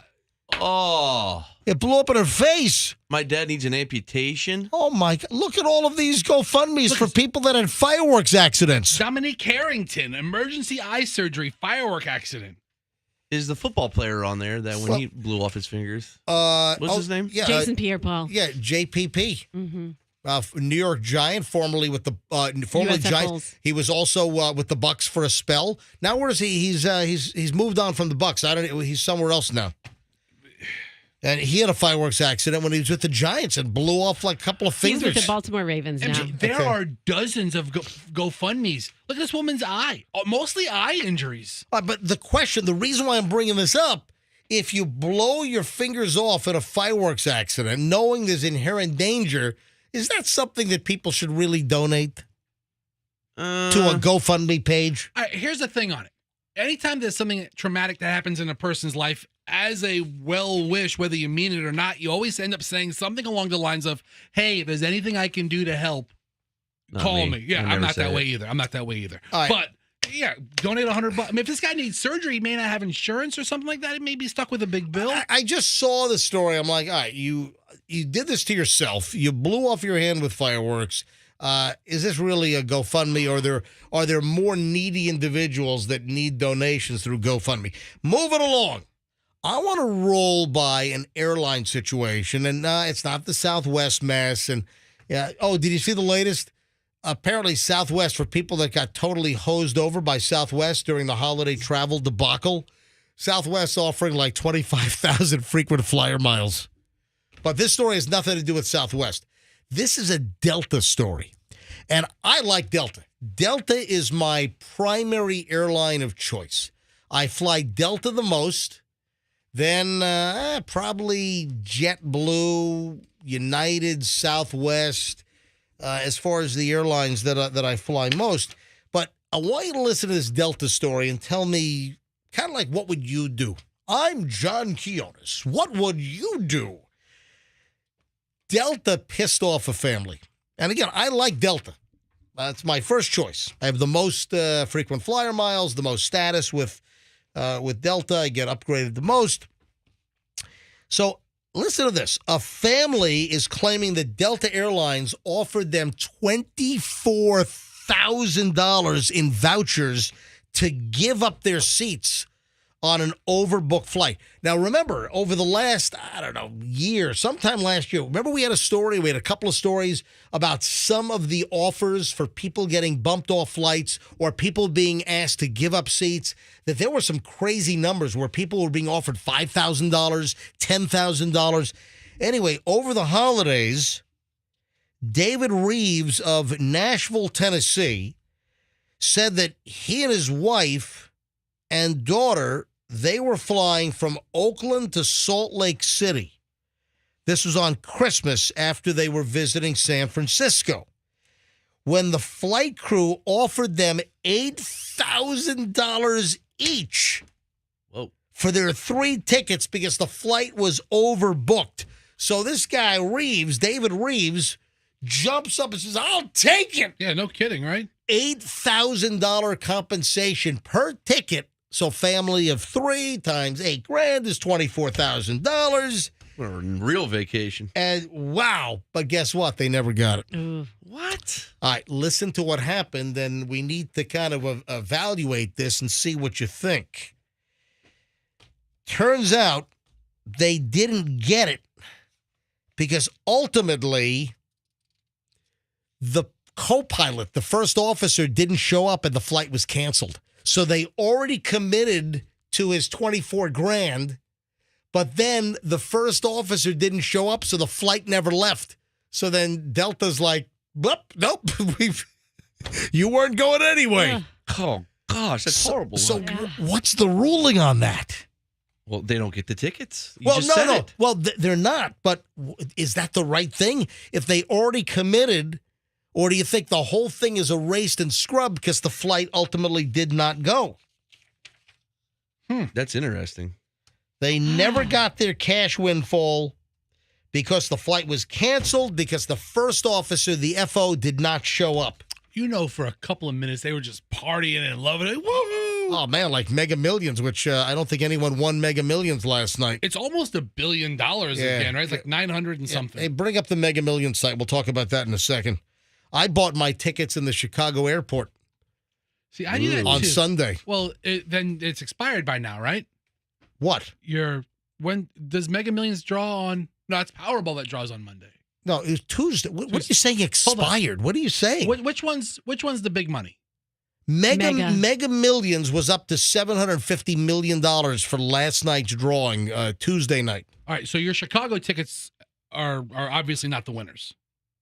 No, but you're like they expired. What do you mean they expired? Because the drawing already happened. Right, the drawing happened. I didn't have a winning ticket, so obviously. The tickets expired. But I haven't checked to see if I had any subsequent prizes, any lesser prizes, for matching a couple of numbers or the Mega Millions Mega Ball, whatever they call the damn thing. But so let me just finish up with this family. So what do you think? Should Delta, if Delta already committed to them, but the flight was canceled, what do you think? Wow. Hold on, I'm telling, or I'm being told, Andrew's saying that we got a Delta employee on the phone. Chris, hey Chris, you're on the MJ Morning Show. Hey, called in before. I worked in LaGuardia at Delta, and so we dealt with a similar situation several years ago. Folks go into Nantucket. Those people that fly to Nantucket are very, very wealthy, so they do not need money to get off the plane. Why the hell aren't they flying a little private plane to Nantucket then?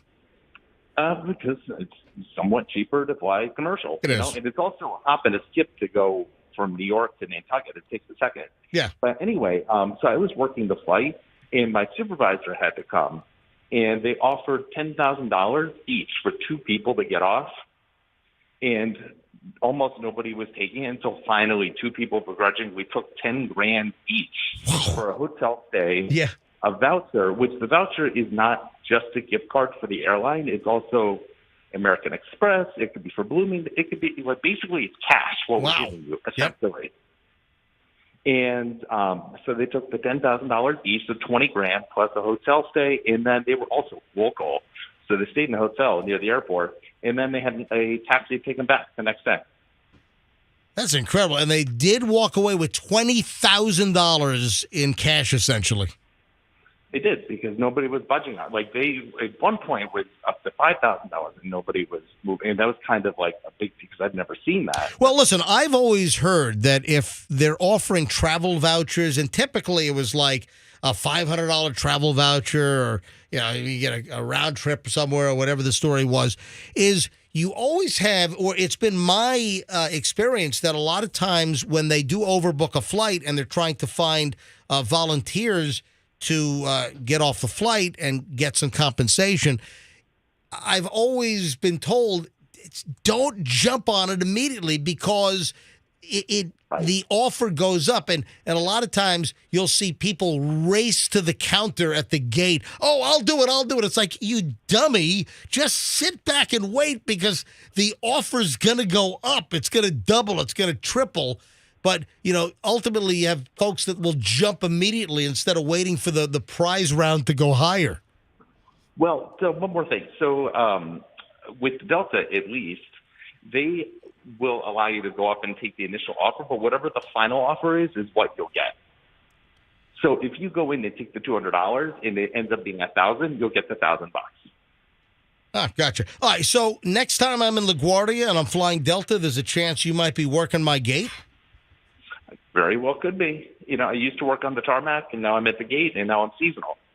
All right. You still get buddy passes if you're seasonal? So actually, one more thing is that I know people that are airline workers, unnamed, that they can see like how the loads are doing, like as far as it's oversold and whatnot. So if they see a flight is going to be oversold, they will buy a confirmed ticket from Delta.com or Kayak or one of those and sit at the airport until it's announced that it's oversold, and then they'll cash out. Oh, man. Yeah, I've heard of that before. You buy a ticket and it's refundable, and you cancel it like a couple minutes before the flight takes off, and you get your money back, and there's no investment. But if you can sell the ticket, you kind of score. What are you talking about? He's talking about the. What are you? I've heard maybe it's something different. I've heard of people. You have no idea what you're talking. He's saying that people are buying the tickets because they have internal information that the load factor on the flight is oversold. They buy a ticket and they're gambling that they're going to be able to take the cash prize of being bought out. But you have to show up to the airport to claim it. Yeah, but what were you saying? It's essentially the same thing. No, you weren't. No one was not. You were not eloquent. saying essentially the same thing. However, there is a small chance, though, that you could end up in Fort Lauderdale, and you don't want to go to Fort Lauderdale. Yeah. So. Hey, thanks for the call, man. I appreciate it. You bet. All right. Hold on. We got another Delta employee. We got tons of Delta folks calling in. Kathy's in Tampa. Hey, Kathy, you're on the MJ Morning Show. Good morning. All right, so Kathy, we're talking about this story. A family was offered $24,000 because of an oversold Delta flight, and they took it. Husband, wife, and daughter, $8,000 a seat, $24,000, and they had agreed to it.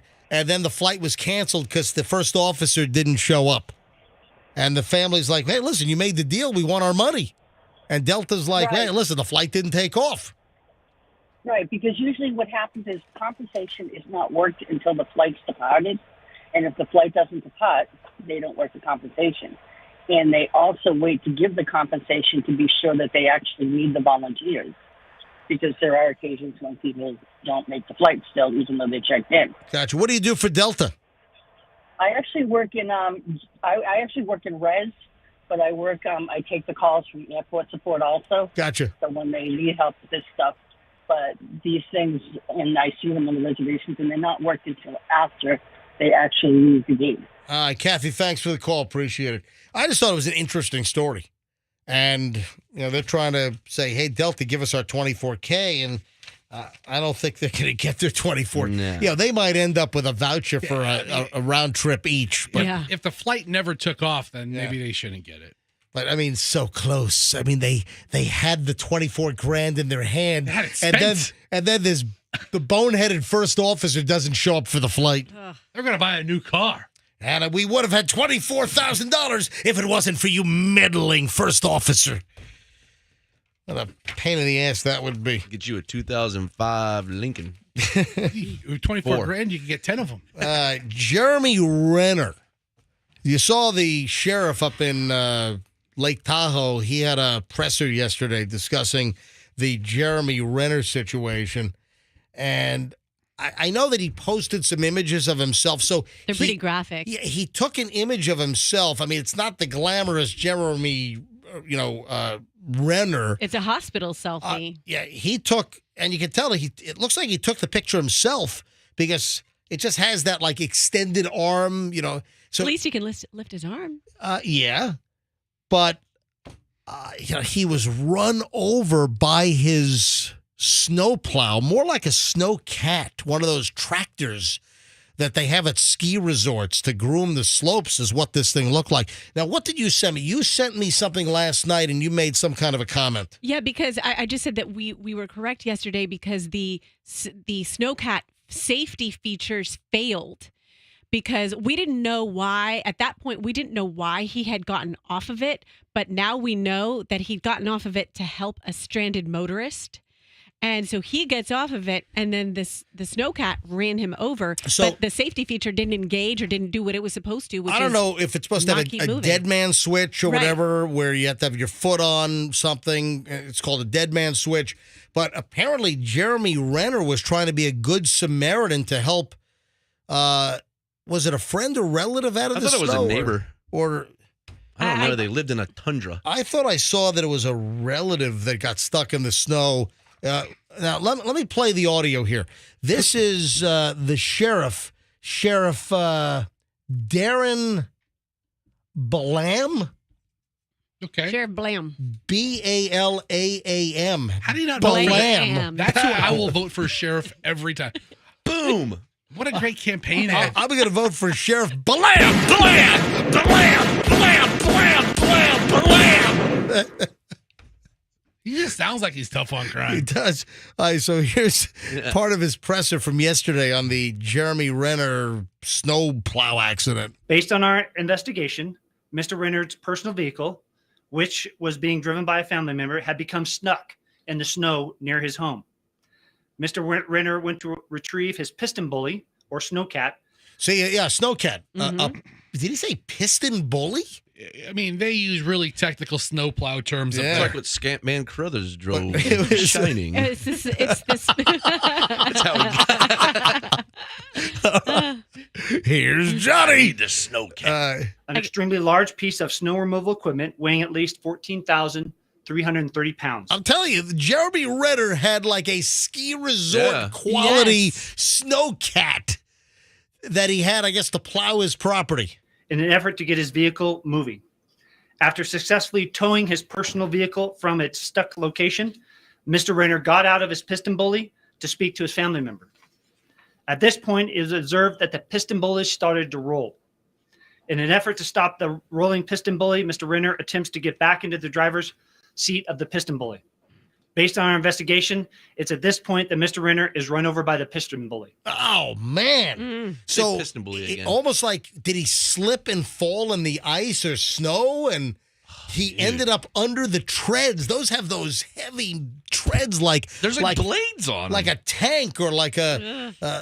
It's like Christine. like a bulldozer or something. Did the other officers make a bet how many times the guy could say piston bully? I mean, my God. All right, hey, listen, Blam.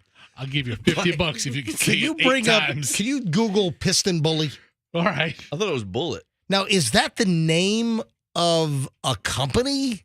It's. I think it's. The, or is it... Yeah, because I'm on pistonbully.com Oh, right yeah, now. yeah. So Piston Bully, PISTENBULLY, is the brand of snowcat. Piston Bully is the leading supplier of snow groomers and snow groomers worldwide.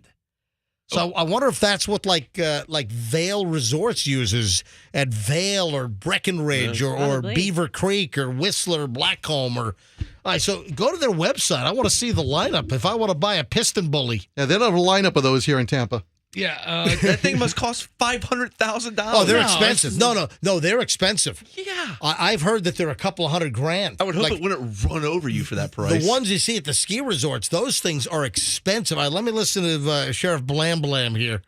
An eyewitness detailed seeing Mr. Renner getting into the piston bully and not seeing him again until the piston bully came to a rest in a pile of snow in front of his driveway. At this point in the investigation, we do not believe Mr. Renner was impaired at all, and we believe this is a tragic accident. The Washoe County Sheriff's Office is in possession of his piston bully, and we are analyzing it to rule out any potential mechanical failure of why it may have started to roll. This is part of our normal investigation process for any major investigation. As I mentioned earlier, this investigation is ongoing. However, we do not suspect any foul play. I want to repeat that. We do not suspect any foul play. We believe this was a tragic accident. What, like some crazed fan ran him over? Well, Yeah, what else could it be? Or if he was, We don't expect any foul play. No foul. Let me stress this. No foul play. Mr. Snowcat, put your mirrors behind your eyes, please. You're under No, arrest. if Jeremy Renner had half a bottle of vodka in him, then he'd be driving this while he's drunk. That wouldn't be foul play. But this, you know. But you know what? Foul play is when somebody intends to hurt you or Yeah. murder you. But now, when he keeps saying piston bully, it reminds me of pit bull. And then he says they have it in possession. And I'm picturing like it's a pit bull they're going to put down that was not naughty and tried to hurt someone. I'm guessing, a pit bull? Yeah, because it keeps saying piston bully. And it's just, I'm guessing the Piston Bully Company is not very happy right now. No. It's not a lot of good publicity for the Stop Piston. saying it. No way. In the snowplow world, this is the best thing to happen. It's like, But hey, man, this is a badass looking unit. I'm telling you right now. And they're advertising the new Piston Bully 400. I think that It's, might be it's a their little latest. It's their latest model, the Piston see Bully that. 400. okay, so he had a very Yeah. small piston bully compared to the 400. He had like a 160 or something. You don't know what he had, Dude, the There's one a- he had was enormous. Dude, I saw a picture of the thing. What are you, Fester? You're It's just, not as big as you're the just- 400. you think the You're just badass guy blurting like out Jeremy crap Renner today. isn't It's gonna not have as the big as the 400. They make different sizes. He didn't have the largest I one. realize that, You but think Hawkeye isn't going to have a big ass piston bully? Stop murfing. Or what's the Scottish word? I saw havering. Stop havering all morning. You guys stink. Fester's a haverer. You're havering all day. So Jeremy Renner, from his hospital bed, he wrote, "I'm too messed up to type, but I send love to you all." And he took a selfie. Listen, a speedy recovery to the guy. I find him to be a very likable guy. Ever heard of speak to text, Jeremy? It was a 14,330-pound piston bully snowplow. That's not big, Fester. Yeah, that's pretty damn big. All right. Did the snow save his life? Because if he wasn't in the snow, it would have squished him. You know what? I wonder if there was some padding. Yeah. And if he was on like asphalt or a hard surface, that might have taken him out.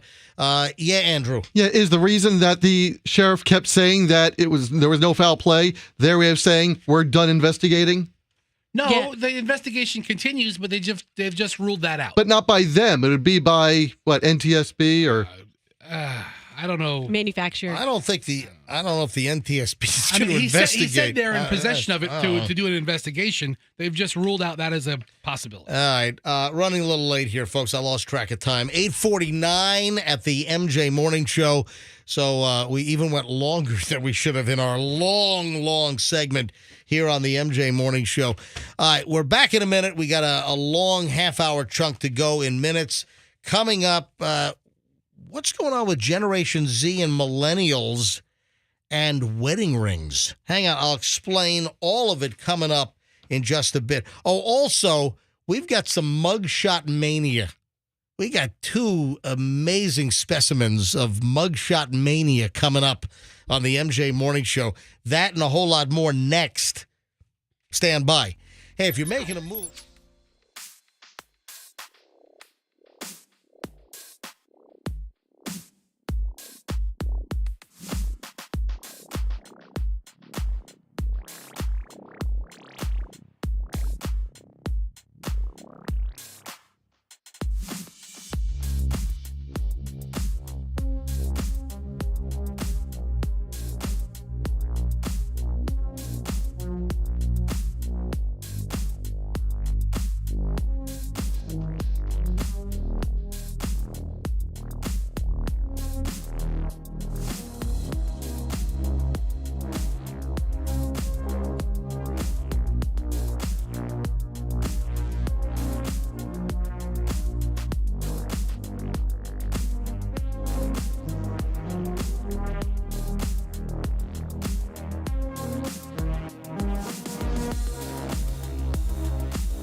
8:57. So Michelle just sent me a text during the break regarding the Jeremy Renner situation. And I don't know if she found this like in an online manual for the snowplow that ran him over, the snowcat. Hey, Michelle, is Chloe at the airport? Has her flight taken off? Yeah, it finally took off. Was it late? Yeah. Hang on a sec. Let me check on it. So, hey, Michelle, we're empty nesters again because Julian went back to school. Stop. Oh, let me just give the facts here. So Julian went back to school yesterday up in Connecticut, and Chloe left this morning. She's going to visit a friend up in Boston for a couple of days, and then Chloe flies back to Scotland, back to St. Andrews. And let me just check my Flight Radar 24 and see what the status is here. So Tampa to Boston. Let me just do a flight by route and see what the story is with Chloe. So TPA to BOS, and it's going to come up with a live Delta flight in midair right now. Do a search, and she's on Delta, 1226 it looks like. And let me show on map, and she's out over the Atlantic. Yeah, so look at that. They've got a route over the Atlantic today up to Boston. Cool. Yeah, she'll arrive in 2 hours, 5 minutes. She's on an Airbus 320. Awesome. Let me check on when that thing was built. It's a lot of, 29-year-old airplane. It's a lot of information. Yeah, she's on... Airplane dork, please. All right, so... How much fuel is left in the plane? I don't know. All right, so Chloe's off, and so Michelle and I are empty nesters again. Ah. Yuck. Yeah, but we'll see Julian maybe, in February? Yes, maybe February. Oh, that's so far, Michelle. And then we're going to visit Chloe in Scotland. We're actually going to fly over in March to see her. March 3rd. Yeah. She's got a. Are we going to see our final soccer game at St. Andrews? Yeah. Good for her. So we're going to see the final game. So we're going to head over to Scotland. All right. So Michelle, regarding Jeremy Renner, the actor, and this snowcat accident, you just sent me. It looks like an excerpt, and it said, I don't know whether this is out of the owner's manual, but it reads, in order to ensure safe operation, operators must wear appropriate footwear with non-slip soles. And this looks like it's on page 21. Is this of the operation manual for the snowcat that ran Jeremy over? No, I don't know if it's for that exact one, but it's for one of the piston bullies. Oh, but I would imagine. But it is from Piston Bully's instruction manual. Yeah, So the safety pages are probably all similar in regards to. Where do you find this? Another page. Never leave the vehicle unattended with the engine running. I mean, that seems like problem number the one. The driver may start and or move the snow groomer only when seated in the driver's seat after fastening the seatbelt. Yeah, I mean, it seems like the safety manual, covers a lot of the safety factors here. A lot of it's common sense. Oh, who the hell reads the safety manual? Now, hold on, Fester, hang on a minute. For that thing? The safety manual? Michelle, how do you find this thing? There's this thing called the internet. I know that, but Michelle, I know that, but did you find a story that had this, or you just did a search for safety? Well, you said piston bully so many times. It was so easy. Just Google piston bully manual. Yeah, it's out there. If I never heard the two words piston bully operation manual, you can find a bunch of them. I've got Michelle. She's Googling the operator's manual for the piston bully. That's the lawyer in you. Well, he said maybe he slipped, and I'm thinking, well, why was this thing even on in the first place? Don't wear banana peel shoes. It's like a wood chipper, you turn it off. It's in the manual. Turn the thing off. All right, Michelle, see you in a bit, okay? Bye. Wow, you are bored. We're empty nesters for a little bit. Michelle is so bored, she's looking up operation manuals for snow equipment. You're right, Froggy. My goodness. Just dropped off. Hey, she's like, now what to do? Yeah, I had to take Chloe back to the mall last night. Chloe's battery in she's an iPhone 12 still, right? So her phone's still under warranty, and her battery's been degrading. And the deal with Apple, if your battery tests like under 80% and it's under warranty, they'll replace the battery. So they replaced the battery, and they broke her phone during the replacement. Oh, that's sorry about that, ma'am. That's awful. They broke the screen at the Apple store at International Plaza. Don't they call that the Genius Bar? Yeah, well, Genius wasn't working on her phone yesterday, so they gave her a new phone. That's cool. Yeah, the same one. I was like, come on, give her an iPhone 13 or a 14. Nope. They happen to have old iPhone 12s from 2+ years ago still lying around. Yeah, they can't give them away now. Yeah, so she got a brand new phone last night. I was trying to push for an upgrade because, she had to go home. They're like, hey, you really ought to go back up your phone. So she had to go home, back up the phone. Then I wasn't planning on taking her to the mall. I want to go to a mall typically. Like, I want to, get run over by a piston bully. Oh, God. All right. So Too soon. I don't really. And a little too dramatic. Yeah. Anyway, so they gave her a new iPhone 12. She got a new old stock, 2.5-year-old, allegedly brand new phone because they busted her screen while changing out the battery. All right. We've got Mugshot Mania. You got to see these two. Andrew, are they on our website? Can people see these right now at mjmorningshow.com? In the stories we talked about page. Right. So, Fessa, go to mjmorningshow.com. And, folks, all of the folks listening to us, when you get a chance, go to mjmorningshow.com. And I've got two lovely human specimens with tattoos. Now, these are not any typical tattoos. These are face tattoos. So, Fessa, what you want to do is the very top of the page. Stories we mentioned. Stories, look on the top right now. You got Livestream, the MJ Morning Show, videos mentioned, stories we mentioned. All right, so click. There you go. You can hear Festa's reaction. Oh, what are you trying to take a breath? Who is this guy? Yeah, exactly. You look at it. So, mugshot. Froggy's about to gag. You make fun of me. This guy looks like a wreck. Now, is that blood on his forehead? Is that part of the tattoo, or is that really from his head getting slammed or something during the arrest? So that's blood in the middle. But it looks like a cool tattoo. Maybe he should go for that for his next tattoo. It does not look like a cool. This guy's like desecrated his face. All right, so Mugshot Mania, two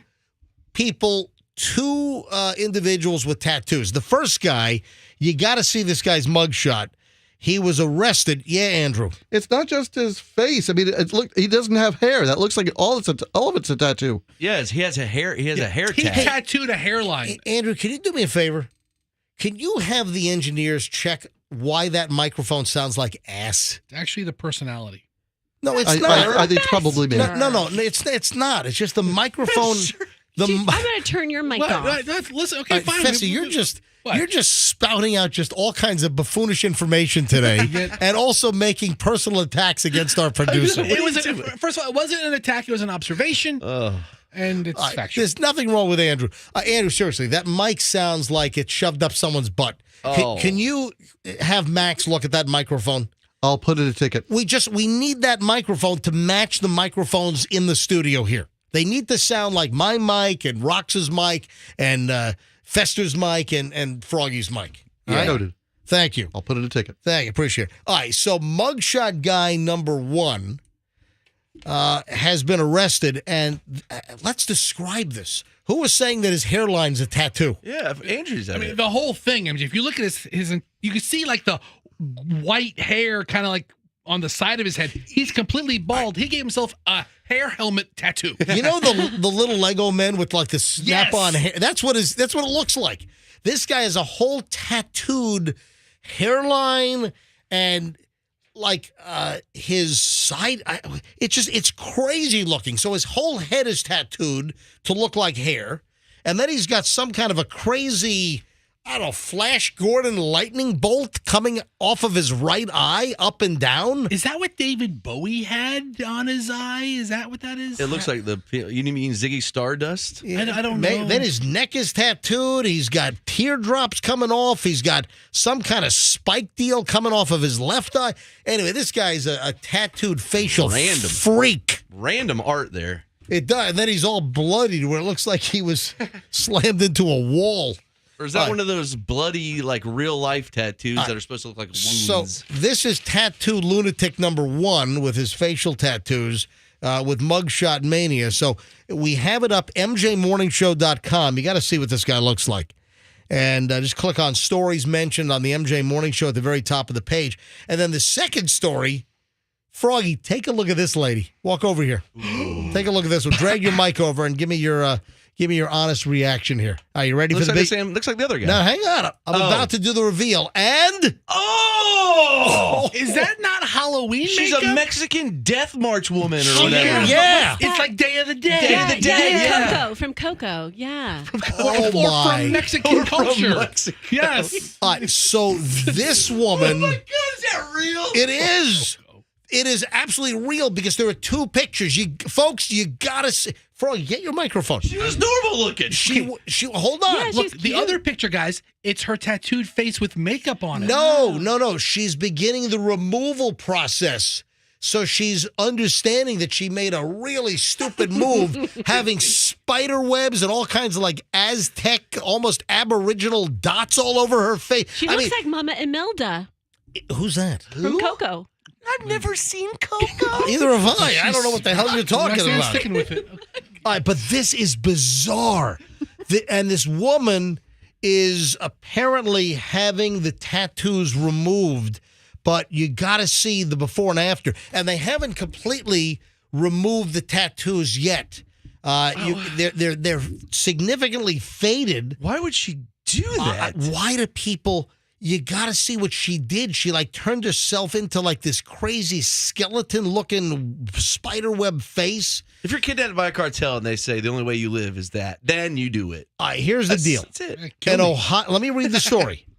An Ohio woman whose mugshots went viral for her spooky skeleton and cobweb face tattoos has unveiled a dramatic transformation after undergoing grueling laser treatments to remove the ink. Oh, and her nose.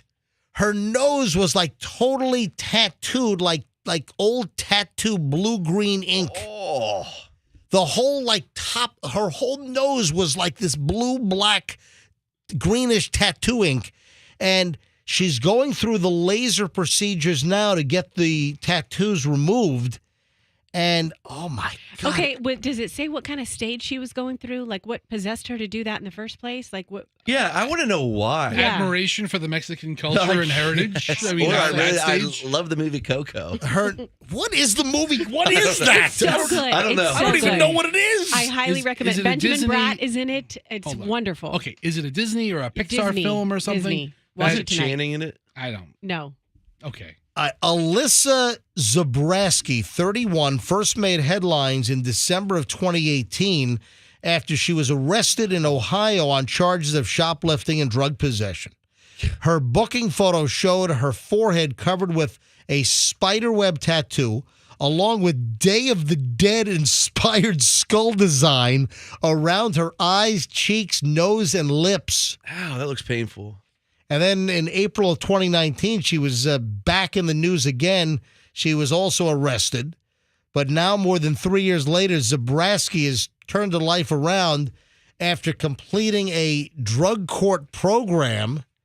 And now she's having these tattoos removed. Yeah, let me give some more detail to the story here. That is quite... Okay. Can I say, even though it's a dramatic look, it's a good look for her. Zabrowski said that she had agreed to acquire the grim body art more than 4 years ago while in a toxic relationship with her then partner. Was this guy like, was he like sexually turned on by this? I don't know, but this kind of sounds like Coco because there's a Oh, my God. Gee, will you stop with the Coco stuff? What year did Coco come out? What year was it? 2017. Okay, so 4 years ago, Coco was a thing, and this guy's like, I really like the movie Coco. You want to be a good look for you? The whole get-up. All right, so she got the body art more than 4 years ago. She was in a toxic relationship with her then partner, who at the time was in a gang that she wanted to join to become part of the group. The boyfriend told her she needed to get face tattoos. The woman went under the needle during 2 arduous sessions in June 2018, and she emerged looking like the stuff of nightmares, according to Kennedy News. Zabrowski found herself in police custody 3 times in 6 months, all these mugshots. That's why her facial tattoos, her crazy, creepy stuff went viral. Oh, and she also had like like tattoo stitches across her lips, so it looked like her mouth was stitched closed. And actually, that's such a gross look for multiple reasons, but that's like where you get smokers' lines and stuff. Like, why do you want to do that to your lips? It ages you. Wait, what if she smoked? It's double double lines. injury. Yeah. So now she's having these tattoos removed. And if you take a look at our website, if you go to mjmorningshow.com, click on stories mentioned, you'll see tattoo guy number 1, and then you'll see the story about her and see her before and after.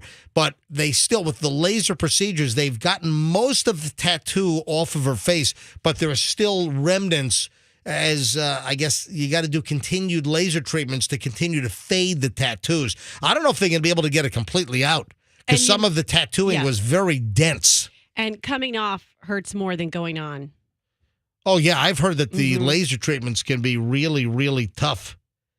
But it is kind of night and day. But if you look closely, you can see like the shadows or the underlying. Listen, it says that she'll still require a dozen 20-minute sessions to remove the additional, like the faded remnants of the ink from her face. So she still needs to do a dozen 20-minute sessions to try to finish the job.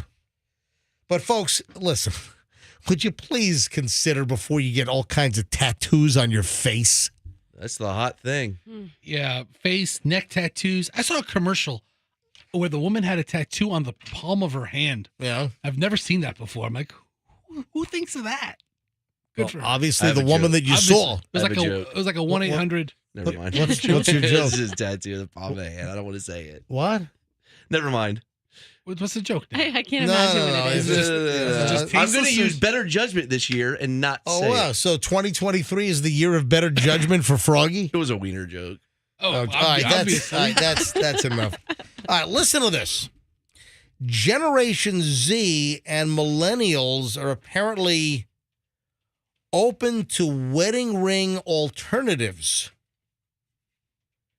So instead of an actual physical wedding ring, millennials and Generation Z are open to just having like a wedding band tattooed on their finger. Oh, that's a nice segue. No, that never goes well because I always heard that when you get a tattoo of your loved one on your finger, you get divorced immediately. Yeah. So when it's bad luck. When Allison and I got married, I had to work like the Temple Terrace Tattoo Festival. Did you say Temple Terrorist? Yeah. I mean, it was a thing back. Yeah, I remember. Okay. So I think there was some possible cells. I mean, there was some possible cells operating out of Temple Terrace. So anyway, I had to work a tattoo festival for the radio station. That guy connected to USF. Yeah, remember that whole story? Yeah, right. Him. Yeah. So it was in Temple Terrace, and one of the tattoo guys there is like, "Hey, Fester from the MJ Morning Show.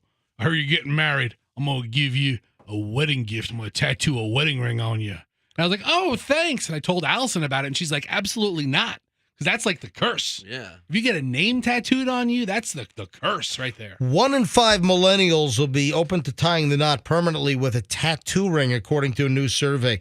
Poll was conducted just back in November. People in serious relationships, 66% would be interested in receiving an engagement ring that is of a non-conventional nature, meaning a tattoo. The survey showed that younger generations are even more open. So if you go below the generation millennial, then you go to Generation Z. 74% of Generation Z, I guess, are open to getting a tattoo. Come on, get a beautiful wedding band or get an engagement ring. Get whether it's silver, whether it's gold. Come on. Or wear nothing like you. Some things, well, no, I had a wedding band for the ceremony. I just never wore it after the ceremony. In fact, at the price of gold, I might turn that thing in. I might have that thing. Gold is like $1,800 and something bucks an ounce now. Yeah. Turn my tooth in. Gold is super high right now. Yeah. I mean, the price of things are just up. Absolutely. Andrew, were you able to find the 911 call for the burglars apparently calling 911 to help move stolen merchandise? Found articles all over the place, but was not able to find the audio. All right, now I'm questioning this. Is this story real? Well, I mean, the sheriff talked about I it. know. By the way, gold's at $1,865 an ounce. Wow. I'm Glenn glad Beck was right. I bought. Glenn Beck was right. I bought 2.5 tons of gold back at $321 an ounce. Did you? Yep. 3.5 tons. Yep, 3.5 tons. Where's Dave Mann? Yeah, Good for you. That's right. Dave Mann Standing in the back. Dave Mann, our old midday guy on FLZ and the Power Pig. I saw him some years ago. He was doing gold commercials. And then I also saw him as like a doctor in a lab coat on some commercial. I love Dave Mann. All right, anyway, so is this story real? You said you heard the sheriff talk about it? I saw. Did he not do a press conference? I saw a still picture of the sheriff talking at his podium, and I read the story. I didn't see it. But All right, 2 idiots here in Florida were arrested after one made a 911 call to get help moving their belongings from a home that they were burglarizing. Wow. Who the hell does that? So apparently it was their items. Deputies responded to a home on Saturday after a 911 call was made, but nobody spoke. you can't do that. You call 911, they respond. Yeah, this is according to, I guess, the Polk County Sheriff's Office. Now, I don't know if did Grady hold a press conference on this? On the news story I saw, I had a picture of him at the podium. Yeah. I don't know. At the home, the deputies concluded that no one lived there, but they found the male suspect and his girlfriend inside the home after entering it through an unlocked door. Deputies have been searching for the male suspect after identifying him from security video as a burglar at a Dollar General store in Point Siena, where several items were stolen earlier in the day. And Point Siena is about, 35 miles south of Orlando. While talking to deputies, the female suspect told them that she had called 911 for the purpose of having law enforcement help them move their belongings from the house that they were burglarizing. What the hell? You called? So she called 911 and then hung up, and then they responded to the hang up? Is that what happened? Yeah. So it sounds like. My God, you don't call. If you need help moving stuff, you don't call 911. You call Two College Brothers Moving and Storage. Right? Yeah, wow. Yeah, the king. You call Two College Brothers, obviously. What a segue. TwoCollegeBrothers.com. And then once the house is Hey, cleared and out, if you mention me, MJ, they'll drop off a whole bunch of free moving boxes. Seriously. They'll drop off a whole bunch of free moving boxes at your front door of the home you're burglarizing. Oh, man. You know what? I wonder if they've ever been booked to move, like, stuff that wasn't technically merchandise that belonged to the people that booked the move. how would the mover know? I know. It's all in a box when they get there? Oh, man. You know what? Hold on. Let me call Wade Sweikel. Wade's the owner of Two College Brothers. Hang on a minute. Let me see if I can get him on the phone. That's an interesting question. Hold on. Wade. Okay, here it is. Let me dial up his number.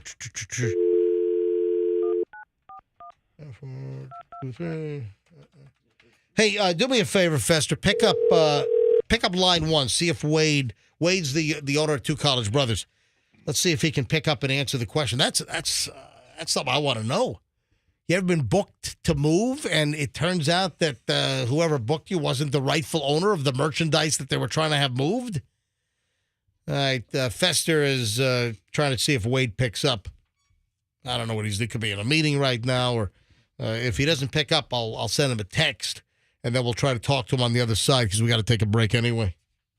No, it's going to voicemail. Okay, all right. I'll text him in just a minute here. We got a lot of ground to cover. We have another final chunk of the MJ Morning Show next. We got some Hollywood stuff we got to get. I just got a pile of stuff. So we got a long segment next. Back in minutes on the MJ Morning Show here on Q105. Stand by. Now.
another baby. Not a baby. All that she wants is another baby. Now, I got a question. Who Ace of Base was before Britney? Because remember, Britney was baby, right? It was baby, right? Yeah, but this is way before, right? So I'm trying to, because chronologically, yeah. So Ace of Base would have been like 1992, right?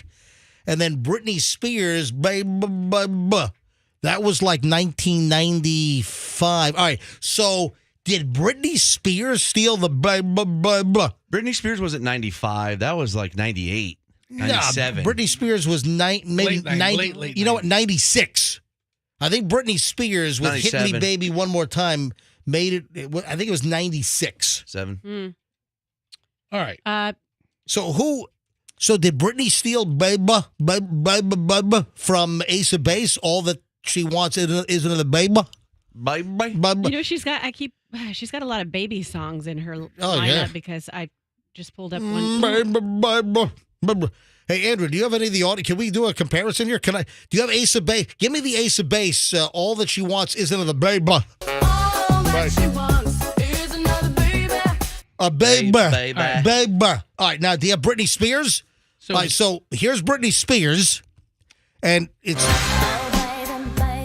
a baby. All right, so it's released in September of 98. Oh, it was? Oh, man, I was early. Told you. Yeah, all right, but you said 97, so No, you... he said 98. Okay, whatever. All right, so Britney Spears was 98, and then Ace of Base was like 92. She ripped them off. But, yeah, she stole the baby from the Ace of Base folks. All that she wants is another baby. Oh, we should do a mashup. Hey, Roxanne, do you have any friends that are having any baby? I don't have any friends that are going to have a baby shower or anything like that coming up. No. What about any friends that shop at Baby R Us? I got Wade Sweikel as the owner at Two College Brothers. Hey, Wade, welcome back to the MJ Morning Show. Hey, MJ, how you doing? Doing well. So we tried to call you a minute ago, and you texted me that you were on the other line. Plus, you probably didn't recognize the 727 number that we were calling you from. Hey, we just had a story at a Polk County where burglars called 911 to get the sheriff's office to help them move things out of a house they just broke into. And obviously a bunch of idiots. They should have just called Two College Brothers. But that's a whole that's a whole different story. But it raised the question, have you ever had someone try to book you guys for a move to move stuff that didn't belong to them? Wow. We've had some pretty crazy requests. We've had some like divorces where there's been some feuding over who gets what. Oh man, let's get it out of here before she comes home, or that kind of thing. Yeah. One time we actually had a woman call us while her husband was at work and told us to send the biggest crew we could to get all the stuff out of the house, so her husband came home from work with nothing there. Oh wow. Yeah, that was an interesting one. Wow. And that was actually set up by her divorce attorney, so we knew it was legit. Oh, so the attorney set it up. The attorney set it up, and it was for one of her clients, and we basically had to go in after the husband was at work and confirm that the husband was gone, get everything out of the house that she was taking, and the husband came home to a surprise. So, by any chance, did you have your crew in bulletproof vests?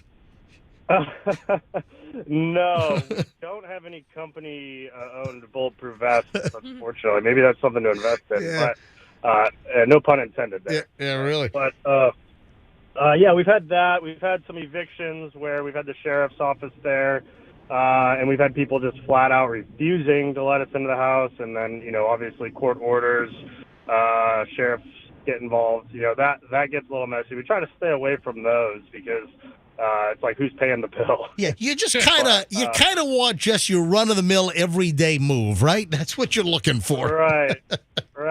But no, I don't think we've had burglars hire us yet, at least to our knowledge. We've had scams. We've had somebody who purchased something from a department store or a Lowe's or something like that with a stolen credit card, and they tell us to go there to pick it up. They pay their deposit, and we go there to pick it up, and then somehow we find out that the credit card was stolen, and the store gets contacted. So we've narrowly avoided a couple scams like that, but the scary part is like somebody's paying the deposit, which we just take $100 deposit. So it's not a huge thing. So we refunded that in a couple instances that's happened. But I'd say that's probably the closest thing we've had is just like somebody trying to run a scam with like a stolen card to get us to pick furniture up from a store. There you go. Wade Sweikel, who is principal over at Two College Brothers, one of our great advertisers here on the MJ Morning Show. If you need to move, twocollegebrothers.com. They can do an amazing job for you. twocollegebrothers.com. And if you mention me, MJ, they'll drop off a whole bunch of free moving boxes at your front door. And wait, how long does the up to 30% off winter sales promotion go on? Yeah, so it's up to 30% off. It depends, where you're located. If you're local in Tampa, the size of the move on the exact amount that we can discount with that. But yeah, if it's a local Tampa move and it's a house, usually we can get up to 30. We can actually get the 30% off. And again, the deal is that the busiest moving months are obviously in the spring and the summer, and the winter months are slower. So you're passing on a deal to our listeners. Yeah, and the response has been great. We'll probably run it through February. That things tend to start to pick up in March. So January, February, as long as we still have availability, we'll give you the best rate that we can. All right, so if there are any houses you need to clean out, call Wade right now. Yeah, seriously. twocollegebrothers.com. Hey, Wade, great to have you on, buddy. Wade, I see you later, Wade. Thanks, Wade. Have a good one, Wade. He's in the middle of a move. He's very busy. Yeah, very busy. he's got that back brace on. The leather belt. Hey, guess who stole a girl that I was dating and now is getting his star on the Hollywood Walk of Fame, actually the first one in 2023. B.I. That's right. B.I. Billy Idol. Unbelievable that somebody would pick him over you. I mean, what is wrong with? I mean, I listen. It wasn't like she was trying to just blow me off because I'd gone out with her like 10 times, and then I call her up. We're supposed to have some plans, and I'm like, I think I talked to her for like maybe a week or 10 days, and like, hey, I think we're supposed. And she's like, hey, sorry, I can't go out. I started dating someone.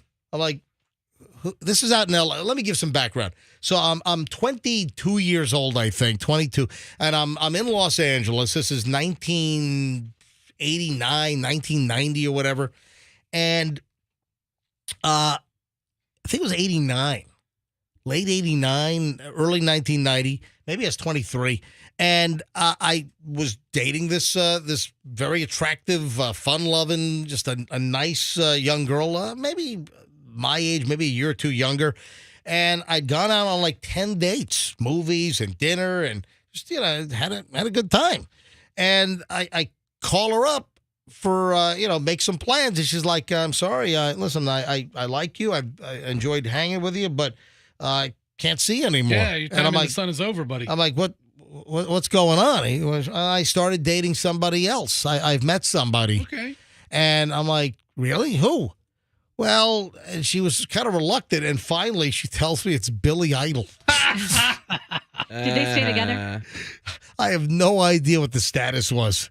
So she starts dating Billy Idol. So Billy Idol got in the middle of this hot girl I was dating in L.A. Aww. Yeah, back in like late 89, early 1990. I bet you he made her sweat. So, yeah. Sweat. If you saw Billy Idol today, he'd be like, he's no longer dancing with myself. Dancing with your girl. Yeah, if you ever got a chance to sit down with Billy Idol and interview him, he'd be like, I have no idea who she is. He probably couldn't listen, she was probably one of thousands over the years. Right? He's like, I'm sorry, but I can't help you. But Billy Idol's going to get his Hollywood Walk of Fame gold star. And this is going to happen, I guess, 1st of 2023. It's going to be January 5th. That's cool. So that's going to be, tomorrow. I mean, he's a big star. Yeah, he deserves one. Billy Idol. And the funny thing about that is I ran into Billy Idol on an airplane. And again, I was working for Pirate Radio. I was flying back to L.A. from the East. And Billy Idol was on my flight. and I always had a little portable tape recorder with me, and I had Billy Idol record like an ID from his airplane seat. I went up to on the plane. Yeah. I think it was like an American Airlines flight from JFK to LAX, and it was like an old DC-10 or something. And I used the restroom, and he was in first class. I was not. And I went up to use the restroom. Like, oh, my God, it's Billy Idol. So I went back and got my tape recorder. I'm like, hey, Billy, I work for Pirate Radio in Los Angeles. We play a ton of your music. It's like, oh, right. And I said, hey, can you record an ID? You know, because Scott Shannon did mornings. Yeah. And he's like, hey, this is Billy. This is on an airplane at 35,000 feet. He's like, hey, this is Billy Idol. You know, hey, this is Billy Idol. You're listening to Scott Shannon on Pirate Radio. And he was cool about it. And then months later, the guy ends up stealing my girlfriend. Hey, and he was cool about that, too. Sorry about your luck, mate. Yeah. Hey, how's that ID working for you? Yeah, really. Hey, Roxanne, you sent me the Leonardo DiCaprio story. So wait, he's dating another 23-year-old? Yes, a 23-year-old. Dude, I saw him on a yacht with like 50 girls. Yeah. But wait a minute, didn't we have a story last year about this that it seems to be, is it just younger women, or is it like women under a certain, what was the story? 25 was the number, right? Yeah. So it's women under 25. So when they turn 25, you're out. That's when Leonardo DiCaprio apparently ejects you like an old VHS tape. Is that it? Yep.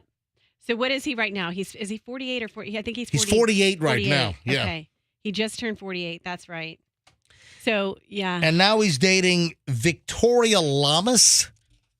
Yeah, she's hot. I mean, not surprisingly. That guy's kind of, I don't know, he's been smoking for like 30 years. He seems kind of dirty. He does. He really does. These girls in their early 20s, he's got a big fat dad bod. I know. You know, but he's an awesome actor. You know how my daughter loves Titanic. She got a Titanic coloring book for Christmas. It's her favorite thing that she got. How awful is that to give a kid? She colored a picture of Jack. A ship where hundreds of people died, and your daughter wants a Titanic sinking ship coloring book? It's her favorite. Is her favorite TV show Wednesday on Netflix? She's not there yet. 5 years old? We got you a Titanic coloring book and 20 blue crayons because you're going to go through a lot of them. My God. She Anyway. colored Jack. So Leonardo DiCaprio with a 23-year-old. Yeah. So that's obviously, what you say in your email to me? 23andMe. Yeah. Yeah, that's a real 23andMe right there. Oh, which, by the way, the Iowa student killer. Yeah. I know. It looks like it looks like partially snagged him because of genetic database. Not because he had used the genetic database, but because a relative of his had. Right. So genetic material was left at the scene for those 4 students that were murdered in Iowa. In Idaho. Apologize. And they used a genetic database, and they were able to match DNA that was left at the scene to, I guess, a relative that had used, 23andMe, or what's the other one? Ancestry? Ancestry.com. Yeah. So that apparently is one of the ways that they nailed this guy. Crazy. So, anything else before we get out of here? That's it. I think that's it, yeah.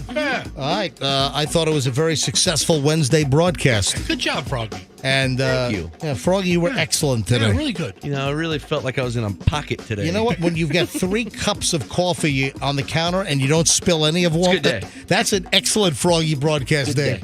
It was a spill-free Froggy day. All right, folks, have a great day. We'll see. Website's loaded, mjmorningshow.com. That's mjmorningshow.com.